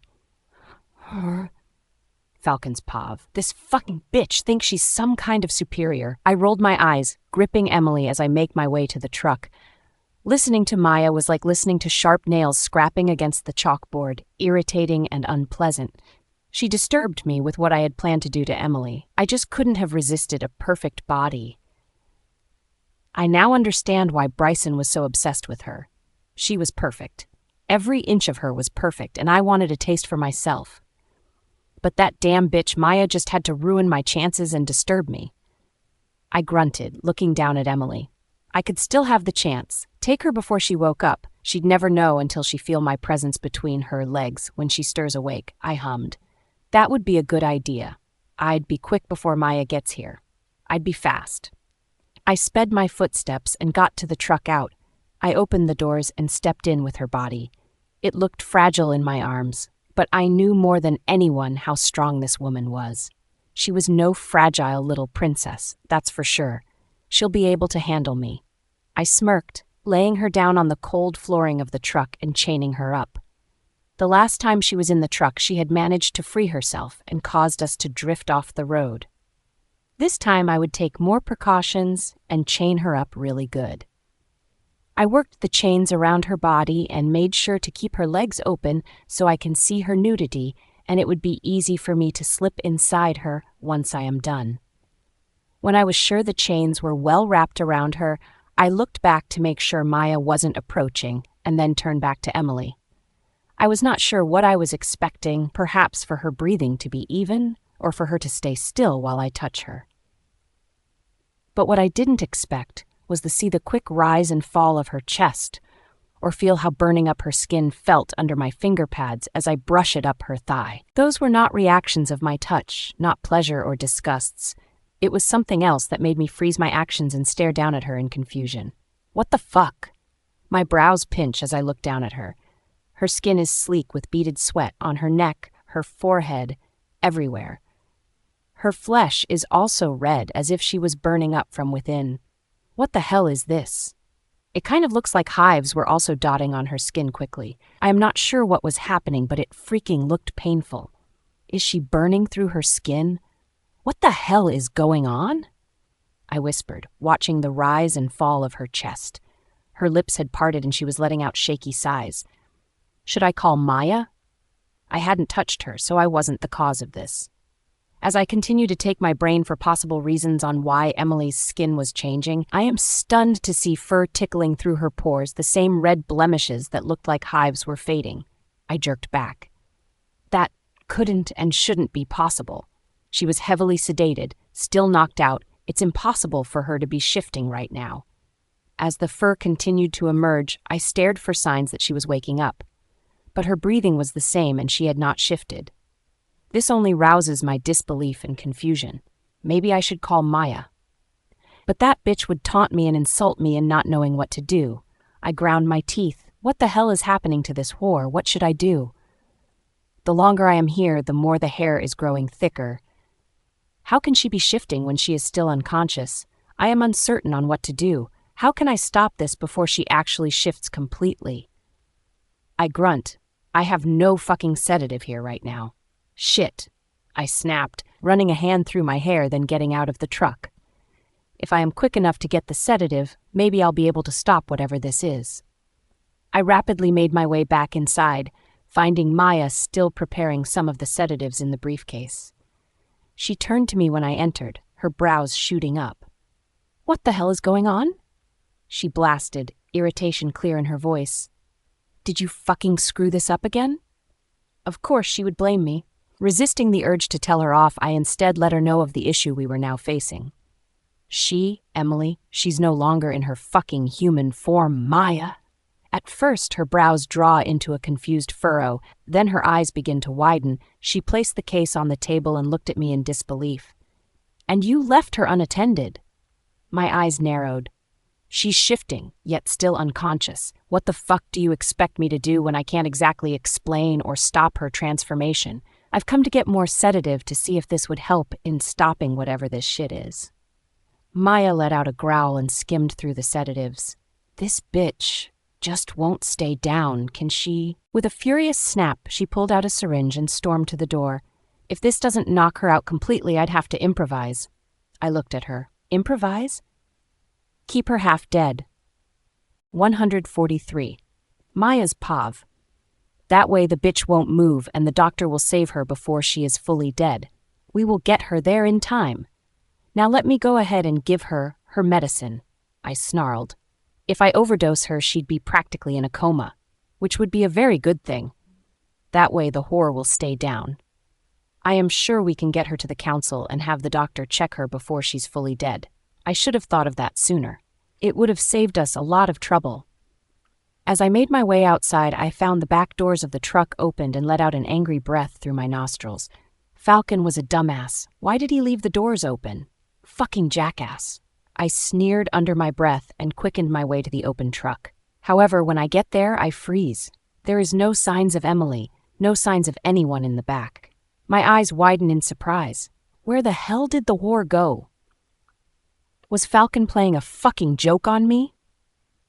"Falcon!" I snarled loudly, grounding my teeth with frustration. However, instead of Falcon, I felt a gust of wind behind me, and the hairs behind my neck stand on end when I heard the low rumble of a snarl so close to the back of my head. I froze, my heart dropping in the pit of my stomach. The snarl is animalistic. There's nothing human about it. I turned my neck slowly, swallowing as I saw the huge shadow, and when I caught a glimpse of it, I stumbled back, my heart now in my throat. Because now I am face to face with the kind of beast my uncle had showed me in the books. It's not entirely werewolf, not entirely human either. It's a mixture of both, but in a more feral way. It's towering over me, more than a head-foot taller. A lichen. Standing before me was a bloody lichen. Its fur is white, its eyes an angry blood red, and as it opened its jaws to let out a loud snarl, I saw how huge and sharp the canines were, so different than that of a normal werewolf's. Emily, and in her hand is a head she gripped with her long claws. Falcon. She had completely torn his head off his body. His eyes are still wide and his mouth is still left parted. She had no mercy as she let him drip crimson on the ground. Fuck! Just like that, she took him out. Fuck! Panic clawed at my chest as I realized that she had transformed into the beast we feared. Her power, she had already been powerful, but in this form, my knees buckled. Shit. As I looked into her terrifying eyes, I noticed how she had not 1 ounce of human emotion in the gaze. It was as though her wolf had completely taken over, as though she was not really Emily. And that thought scared me. Her being only beast would be difficult for me to get out of there, especially with her killing Falcon so quickly. A beast had no feelings, a beast cared about no one. A beast was an animal. She snarled. Or should I say it, since there was not a speck of human emotion in the beast eyes? The beast dropped Falcon's head to the ground, baring its sharp, huge canines. A shiver runs down my spine. Crap, what am I dealing with? We should have brought her and Bryson to my uncle sooner. Maybe this would have been avoided. And as my mind raced with possible ways to avoid getting killed, the beast snarled and launched towards me. Its speed was different than that of a werewolf and also a hybrid. There was no way I could have avoided it, and I unfortunately could not. Its long fingers wrapped around my neck and lifted me off the ground. I choked, my eyes bulging out as I panicked. Fuck! Fuck! Fuck! I couldn't die so soon. I couldn't have this bitch kill me once again. To have her win would be fucking torture. I gripped the sedative I had in my hold. It's enough to knock down a huge bear. I had intended to make her go into a coma, half dead. I hope it was enough to calm down this beast. I have never dealt with a lichen until now, and my uncle didn't really know anything much about them either, only that they were stronger and presumably more fit to rule the entire werewolf world and be queen or king. This is what my uncle wanted to avoid. A lichen would mean there would be no need for a council. No council would mean my uncle would have nothing to rule over.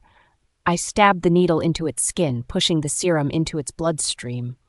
Panic surged further when I realized the grip had not loosened and the murder in its eyes were only intensifying. My son, the beast growled, sounding very animalistic, not a speck of human. I can get you to him, I gasped, clawing at the hand. One hand and I am not even strong enough to push it off. A little more pressure and my head will be torn off completely. If I can bargain with her. But who can bargain with a beast? No one. But damn it, I'll try. I can get you to your son, I pleaded, hearing the sound of my neck quickly cracking as she applied pressure.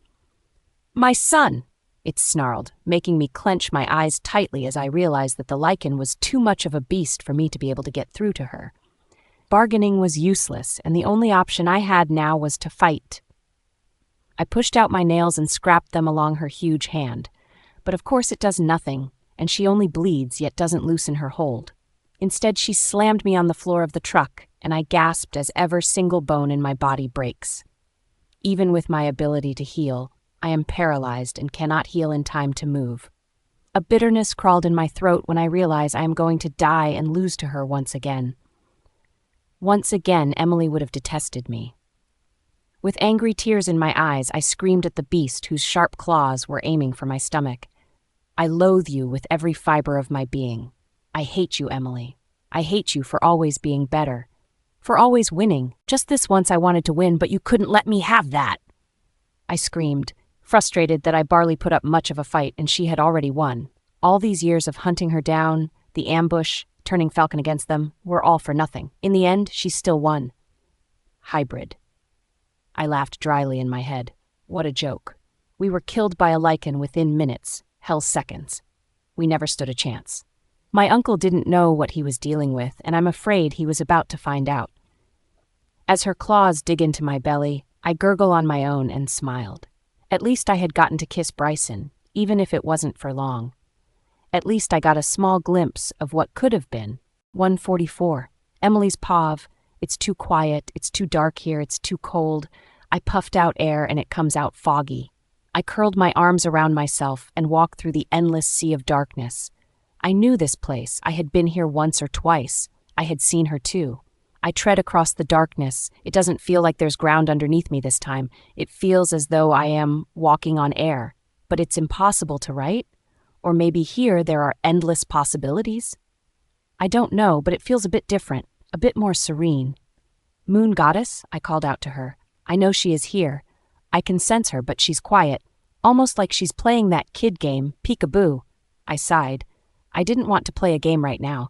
I needed to get to my son, my mate, my family. Time was running out. A gurgle of anger moved in my belly, causing it to twist and upset me. I hated that I was supposed to be this huge lichen, but I have failed to even harness that kind of power. How can I harness something I've never harnessed before? How can I tap into it? I needed it. I needed it now. I need you, I whispered into the darkness and stood still when there's a blur of images quickly taking over the darkness. It's like when you put a little bit of paint in water and the color spreads out. It's exactly like that. But instead of one color, it's an entire image, or should I say another world. It's different. The trees, their leaves are like dark blue. The greenery looks blue. Everything just seems different. As the images get clear, I am certain I am standing in a forest. Yet somehow this feels like an alien territory. Not on Earth. There's an unfamiliar scent too, something earthy, yet a tinge of something I can't put my finger on whitted into my nose. It brings on a sense of relaxation, of relief, and as my feet took a mind of their own and walked further into the thick foliage, Something around me feels like an invisible thread. It's as if I had walked into it, a spiderweb. I brush mine down my body, the feeling of the webs around me making me feel edgy. I hated the feeling. My soft brushes turned furious, desperate to remove the invisible webs around me. I whirled around, hissing, cursing, and saying random vexed words out of my mouth. And then I stumble. I lose my footing and fell right on the ground. Oof. I shut my eyes, waiting for the pain of the impact, but nothing comes. No pain. Nothing. I peeled my eyes open and lift my head, and every inch of my body freeze as a chill run down my spine. Red eyes, glowing eyes stared at me through the thick bushes ahead. My throat runs dry and my heart stutters. I blinked, trying to be certain of what I had just seen, but even though I blinked, those red swirls had not disappeared. They only glowed brighter. I gulped, shivering and wondering if I should get up or stay on the ground. But as the thoughts raced through my mind, the red eyes drew close, and with every step, a thundering sound shook the earth. It's like a fucking giant. My neck hurt with how much I craned it so I could see what kind of beast was about to reveal itself. The trees rustled, the bushes whined as the beast stomped on them without mercy. I clenched my hands into fists, my heart racing. What is this? Is this a part of my mind or another sick joke from the moon goddess, one of her games? Don't be afraid, Emily, her voice. The moon goddess. I looked around, trying to find her. She's here. She's close, but I can't see her. Is she the beast? Impossible. The voice was not coming from that direction. In fact, I can't seem to pinpoint where the voice was coming from, honestly. Why? I whispered in defeat when I realized she did not want to show me her face. Because she has finally chosen you. She wants to fight now. Her words are like puzzle pieces I could never seem to put together. Why does she always talk in riddles? Who is she? I whispered. The beast is drawing closer and I am not sure if to flee or not. You, the moon goddess giggle. She's a part of you. You had not unlocked yet, but she's now ready to emerge. My heartbeat quicken. Why now? Instead of a response, I get the beast lunging for me, and I close my eyes, screaming loudly. But I feel nothing. Nothing at all. Open your eyes, Emily, the moon goddess commanded. Look at yourself. I do. I snapped, my eyes open and freeze. What is staring at me is not human, not a wolf either. It's both, a mixture of both. However, it's huge and terrifying. Its snarling, red eyes looking down at me. Its feet is the size of my head and its teeth. I shivered. How is this me? How is this me? I don't understand.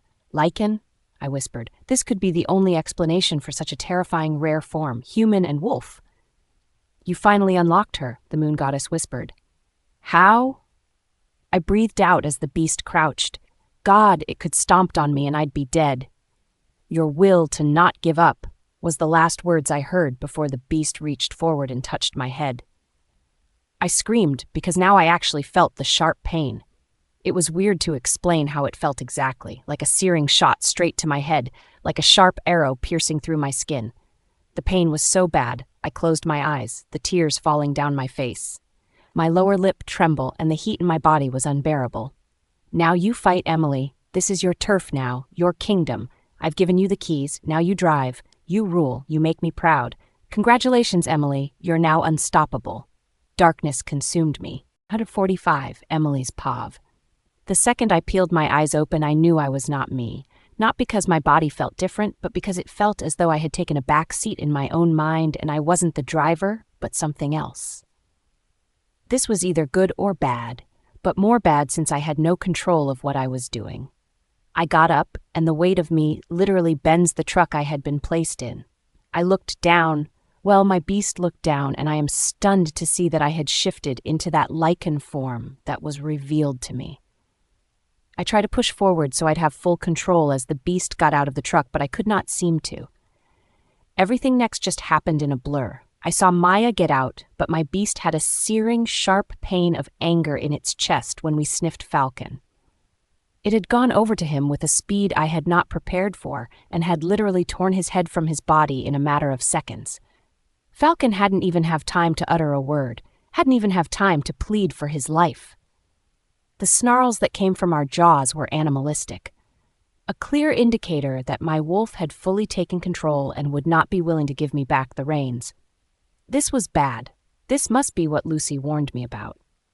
If I couldn't get control of my beast, I feared I'd stay in my lichen form forever. As I try to push my way through, my beast rushes back outside and confronts Maya. Of course, she does not stand a chance to, and is quickly destroyed by my beast within minutes. But this is not what is shocking me right now. It's the fact my beast growled out for our son. At least she knows our main goal was to find our son. However, I cannot have her be in control. There's a chance I'd never return to normal if I do. I begged her. I tried to. But it feels like I am talking to nothing. It doesn't feel good being in the back seat. It doesn't feel good that I am quickly losing myself and I am turning fully beast. As she scans around her, I try to make her remember that we have others to save, one being our mate. I am not sure she heard me, but I saw her head snap to the building they had us in. I can hear a heartbeat, and it's amazing how much my senses were more clear and stronger in this form. She rushed inside, and I am forced to adjust to the speed she used. It's so fast, it's like a blur. I am not sure where she's heading to, but I am making sure to pay attention. She's following the heartbeat, the intoxicating scent, Bryson. Fear gnawed at me. In this form, I didn't know what to expect with this beast. Would she recognize our mate? What if she were to kill him? The fear of this possibly happening had me knocking on the invisible wall separating us, begging her to give me control. But it's like I am going on deaf ears. As the sinking feeling terrified me, I am forced to stay back and hope for the best. The scent is getting closer, the heartbeat louder. We're here. She rips the door open, removing it off its hinges, and the damn wood fall to the floor with a loud thud. Her eyes aren't on the wood, though.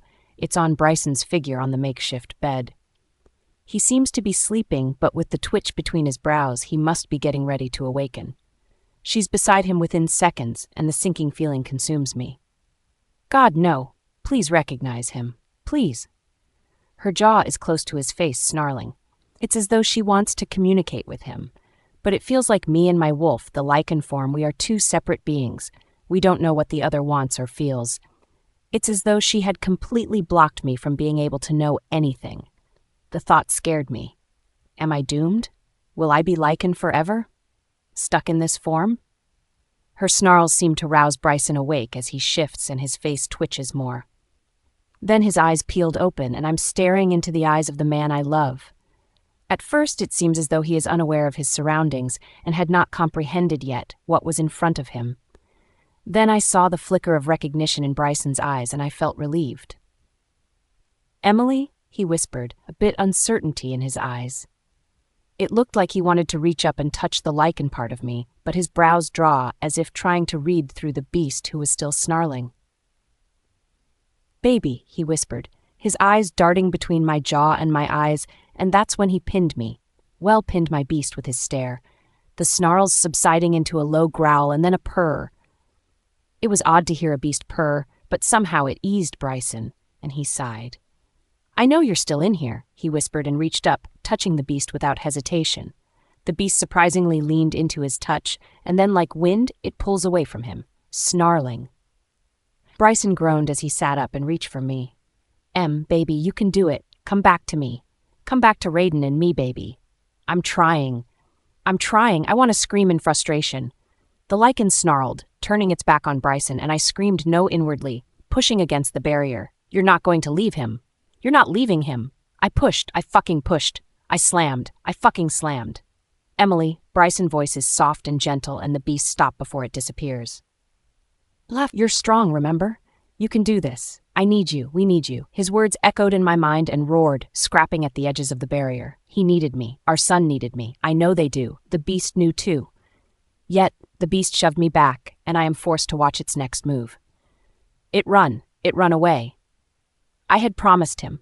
I whimpered inwardly. I had promised him I'd never ran away from him again. I promised I'd stay. I broke that promise. Bryson, please forgive me. 146. Emily's Pav. I couldn't help but feel weak. Weak for not being strong enough to push through the barrier and regain control of my beast. As I put distance between Bryson and I, wondered if he was going to follow or not. But with the speed the beast used, I doubt he'd be able to catch up. Besides, he still looked weak, which made me feel even more guilty and angry at my lichen. Why would she leave him behind? Where was she heading to with such speed? Where are we going? My son. She snarled as she whipped through the trees like wind. She was so huge and fast. It's no wonder she was able to take down Falcon and Maya within minutes. Her words made me understand she was going to Raiden. She was heading for our son. I am not sure how to feel about this. On one hand, I am relieved she was going to Raiden. On the next, I don't understand why she left Bryson. We could have gotten our son together. We could have. Suddenly, she makes a left turn. I could do nothing but let her take the reins. She must know where to go. She must sense him. She's charging through the forest with determination, going deeper into the thick foliage. It feels like hours until I felt the shift in the air. We are close. We are close to the council. My heart sped, wondering what she was about to do. The closer we got, the stronger the scents were. Power. There was a lot of power here, yet my lichen was not fazed. Instead, her senses were on high alert, and she increased her speed. The power shifts just before we burst through a clearing. My heart pounded in my chest, the adrenaline coursing through my veins as I spotted many wolves bursting through and bounding over to me. They must have sensed me. If I had sensed them, they most definitely had sensed me coming. I watch in horror as my beast tore through each and every single one of them without much of a fight. Not a scratch was landed on her as she tore them to pieces. Some tried to move back, tired to surrender, but she did not let them. My son, she snarled, slicing through them like they were meat. She moved fluidly, racing and going toward that power she sensed. It was the strongest, and something told me she wanted to have dominance over that person. Could it be the council's head she sensed? Maya's uncle? Cyrus? It could be. He must be here. She was tracking him down, barreling through the council members like a powerful force. A riptide.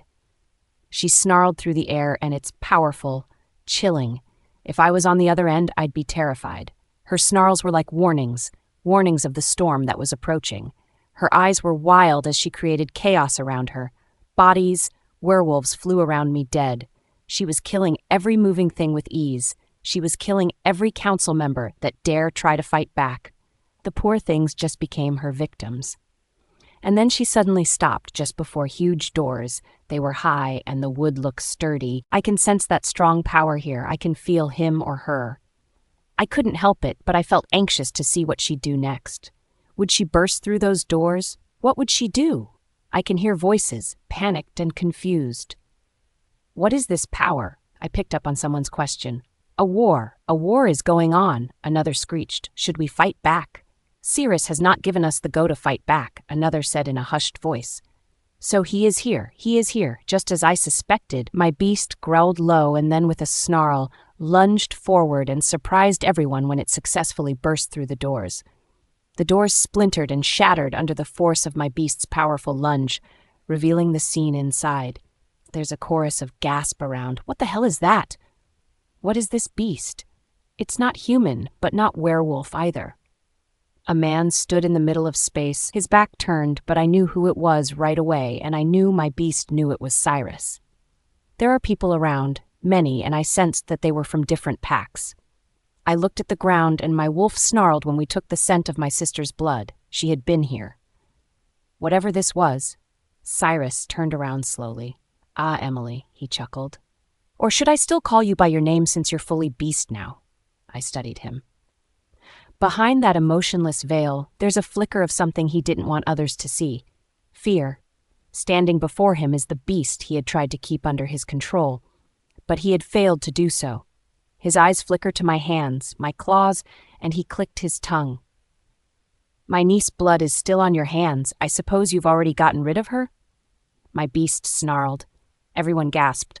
Why don't you tell everyone what you turned your niece into to gain power? A voice came behind me. Sean. The area grows quiet, and my beast turned around to look at who had spoken. Sean looked to be in bad shape, could barely stand, and one of his eyes are sealed shut, yet he's limping forward, and I am surprised my beast doesn't try to kill him. She must recognize him. This asshole here was trying to turn werewolves into hybrids so he can stay the most powerful, all because he feared this power. He pointed at me. A lichen.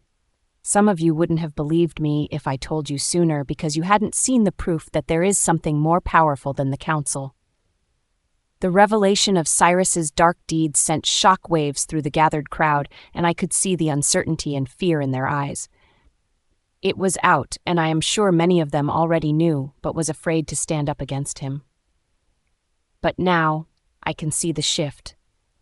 Cyrus' gaze remained unreadable, but there's a flicker of terror in those depths. He couldn't hide it now. "How dare you accuse me of such nonsense?" Cyrus spat, his voice laced with venom. "I have always acted in the best interests of our kind. Everything I have done has been to ensure our survival." But his words fell on deaf ears, drowned out by the murmurs of disagreement that rippled through the crowd. The truth was out, and there was no denying the evidence of his crimes. Sean snorted and looked toward the crowd. "We no longer need to fear the council. Our true leader has finally come to our rescue." Sean turned to my beast and bowed. "Our queen. Our lichen queen." A loud snort rang through the air. A queen? A beast queen? With no human emotions? Just strictly animal? Is this who will rule over the werewolf world? Sean smirked and lifted his head. "You must not know Emily Cyrus. What makes you think she has given her beast the reins fully? This woman has always been a fighter." Sean's eyes snapped to mine and a flicker of hope swirled in his eye. "Emily?" My beast surprised me when she perked up at the name. "Show them." 147, Emily's Pav. And I did. I showed them that they no longer had to fear this man who sought power and didn't care about them. I showed them that my beast could still feel human emotion. My beast could tell who was good or not as I lunged for Cyrus, who shifted. With a loud, angry snarl, he launched forward, and our claws met in a deadly dance for dominance. But despite Cyrus's experience and cunning to land a blow, I could sense his hesitation and his fear. He knew that he was no match for the force of my feral beast. My beast was wild and aiming to end him. With a roar of frustration, Cyrus unleashed furious attacks, each one more quicker and stronger than the last, yet did not succeed in harming me in any way. He grew more frustrated and sloppy. Everyone was deadly silent, watching with hawk eyes as they witnessed the council leader fall to my beast power. And before we knew it, he had made a mistake which landed him in getting his sides pierced by one of my beast claws. He whined, growling as he tries to move out of danger, but my beast was not having it. Everyone gasped as Cyrus's eyes snapped up to mine. His gaze will haunt me forever as my beast tore his neck from his body. Years I had run away from this man. For years I had been scared of him. For years I thought I'd never be able to win him. And it only took minutes to take down one of the most powerful wolves in the world. Minutes to take down the enemy. Minutes to take down the man who has hunted me down for years. Freedom. As Cyrus's lifeless body fell to the ground, a very heavy silence pushed around us, broken only by the sound of my beast's wild, ragged breathing and the triumph snarl she rang in the air. The weight of what had just transpired hung in the air, a mix of relief, disbelief, and victory. Everyone must be stunned to see their leader dead in only minutes. "Emily," Sean said in awe, but as my beast whipped around to look at him, he stumbled back. "My son!" She snarled, now her attention back on our boy, now that she had destroyed the power that opposed hers. Without another words, my wolf is moving and is snarling through the air. So many dead bodies littered the ground, evidence of the mercilessness of my beast. She seemed to know exactly where Raiden was because she sped toward the trees, snarling through the air in warning. My beast moved with purpose, her senses sharpening on finding our son Raiden. I could feel her determination, her protective instincts driving her forward. She was going to find him. I knew she would. As we shifted through the trees, I can't help but feel my heart pound. She still knew who to trust. She had not harmed Sean or Bryson. The forest blurred past us in a whirl of green and brown, the wind whipping through our fur as we moved with lightning speed. My mind raced with thoughts of Raiden, praying that he was safe and unharmed. Why was he in the forest? Was Cyrus sick enough to keep a young child alone in the forest? Or perhaps my boy was able to escape? I got my answer when I heard the rushing off feet and the 2 heartbeats. Someone was running. My son. I can smell him. Sense him. I am close. We're close. The scent of Raiden grew stronger, guiding us closer to our son with each passing moment. My heart sped, hoping Raiden was unharmed and okay. As we drew closer to reuniting with our son, my wolf growled loud, So loud the birds flew away and the rushing footfalls stumbled. We burst into view and my eyes fell on the little body clinging to a woman as the woman tries to run away. And as she whipped around, I recognized her right away. Kira. Her eyes widen and she stumbled back, gasping. But her reaction is not what made my beast stop approaching. It was the look on our son's face when he saw us. Terror. 148. Emily's Pav. Sine away! Kira stammered out. It was clear she was trying to sound unafraid, but faced with my beast, I understood why her voice reeked of fear. Despite the dread that stenched around her, she pushed her hand out and backed away. My beast grew on high alert, yet did not shift to come closer. Seeing our son fear us must have made her halt any further actions she wanted to do. That made a flicker of hope spark in me. Kira studied my beast for a minute before her lips parted and she gasped in realization. Emily? Raiden's fear deepened and that tore my heart into pieces. That's not my mom, he whispered with uncertainty, and I broke. I swore I broke. The pain of my son's words pierced through me like a knife, a hot fucking knife. He feared me. He feared my beast. That's your mom, Kira whispered unsurely, still eyeing me with cautious but was not so uptight. Raiden shook his head, his lower lip trembling. That's a monster. Pain sliced through me terribly. One word. One word could take down a beast who showed no mercy to anyone a few minutes ago. A beast who took down the head of the council, a beast who was superior in all ways, was taken down by our own son. One word. A monster. The pain. We both felt it. My beast whimpered, staring at Raiden's little face that screamed terrified. He was terrified of us, and it seemed that was the last string that held my beast together because, with a pained growl, she turned around and run. She run in shame. She run away from our family. She run away. She fucking fled. Go back. I snarled to her. Go back to her son. I can't face him like this, she snarled, running away even faster now. My heart sank. No. This was wrong. This is wrong. Please, our son. Fear me. She growled and I can feel her pain. I understood her. The pain we felt when Raiden looked at us in fear was intense. He fear me, she whimpered and whined. I know, I whispered. He feared us. He fear this form because he has never seen us this way. He will get used to it. Her only response, fear me. God damn it, I was not getting through to her. Enough of this. She run away from Bryson, but I will not let her run away from our son. Now that she was hurt, there's a chance the barrier between us was weakened. She was also responding to me too. All I needed to do was push. And I did. I pushed hard. But still, she cornered me in, refusing to give me back the reins. Please, listen to me, I cried. Our son needs us. We can't abandon him. We can't abandon our family. Please. She slows down but doesn't stop. However, it flicks a bit of hope in me. I was getting through to her. Listen to me, I whispered. I know you're hurting. I know you're scared of him never loving you in this form. I am scared too, but we can't let this be the reason to never see him again. This is our son, please. He needs us. Her whimpering grew louder, but she had slowed down a lot. Slowed down enough for me to sense that she had willingly weakened the barrier and was allowing me to push through. My heart hammered. As the barrier between us weakened, I felt a sweep of relief wash over me. He needs us, she whimpered, and coiled back, allowing me to push through fully. Yes, he does, I replied with a smile as I pushed through fully and turned around to run back to my son. I'm coming home, Raiden, I whispered. It's strange being in this form, yet somehow I felt more free. I had done it. I had taken back the reins. I will not be stuck in this form. My lichen gave me back control on her own. With each step, the distance between me and Raiden seemed to lessen, until finally I stood before him and Kira again, who had not moved from the spot my beast had left them. I am relieved and ignore the hint of fear still in his eyes and shifted. Mom?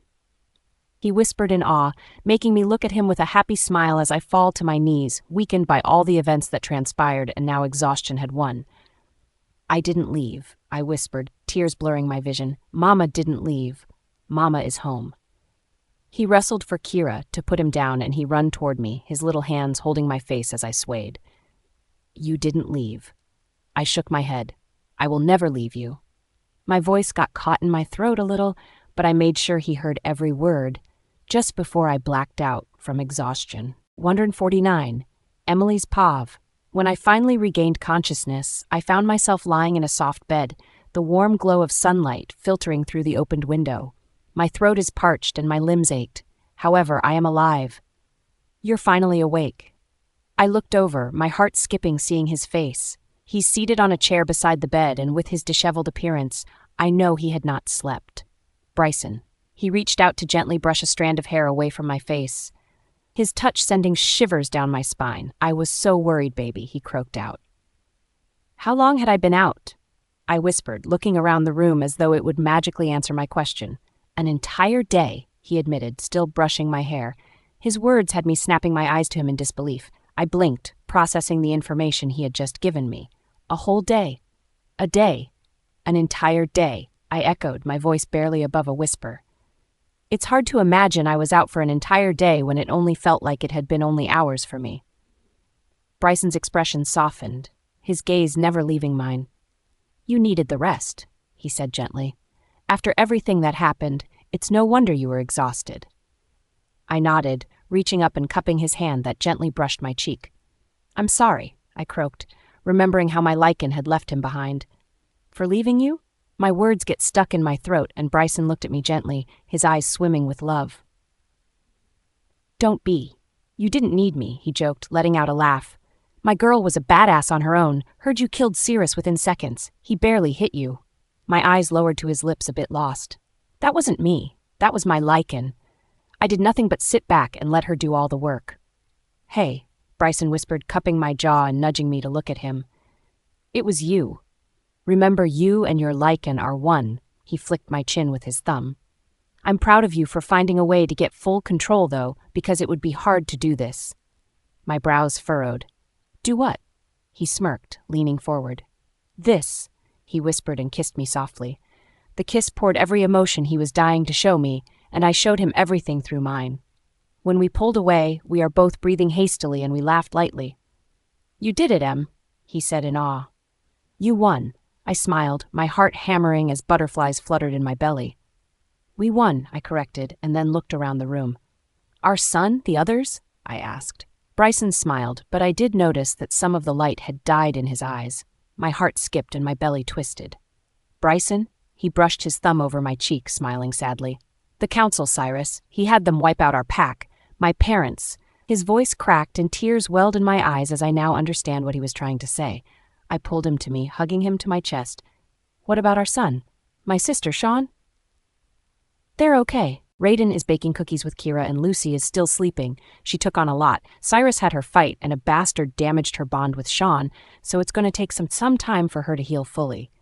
But she's getting there. Sean's been in her room and wouldn't leave.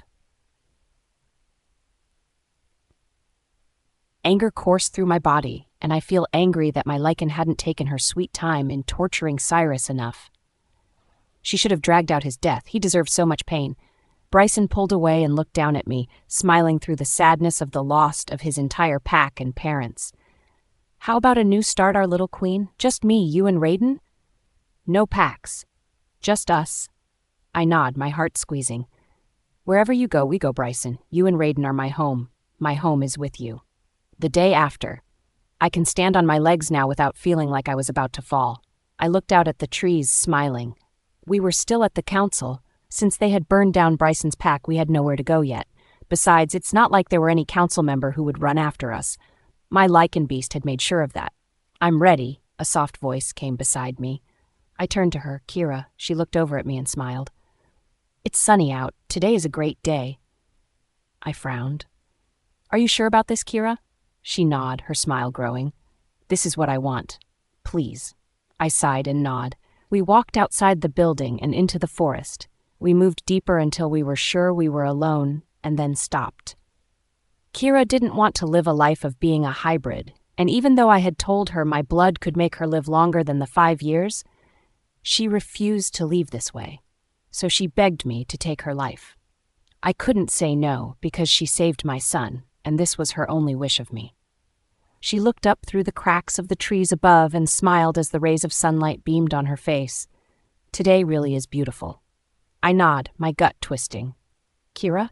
She shook her head and looked back at me. No, please don't try to talk me out of this. This is what I want. I want freedom. I swallowed a nod. She smiled.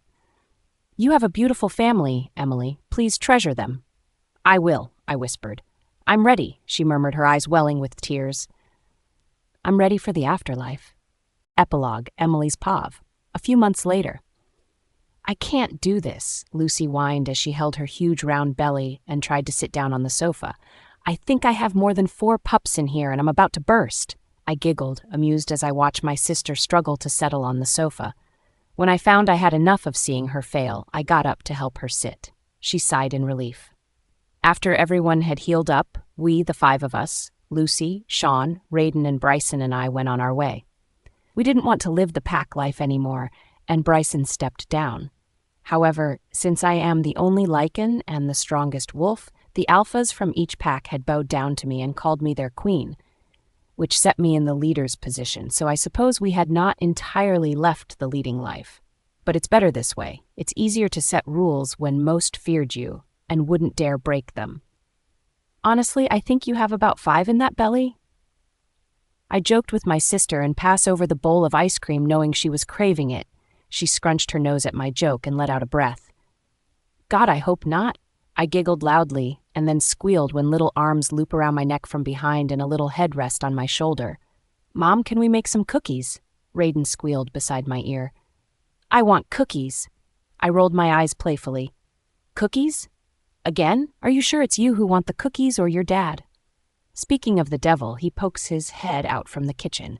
He's wearing an apron splattered with flour, and I bit the inside of my cheek to not laugh. Hey now, don't blame me for our son's sweet tooth, Bryson said with a grin, his eyes twinkling with mischief. I rolled my eyes and ruffled Raiden's hair as I cave in.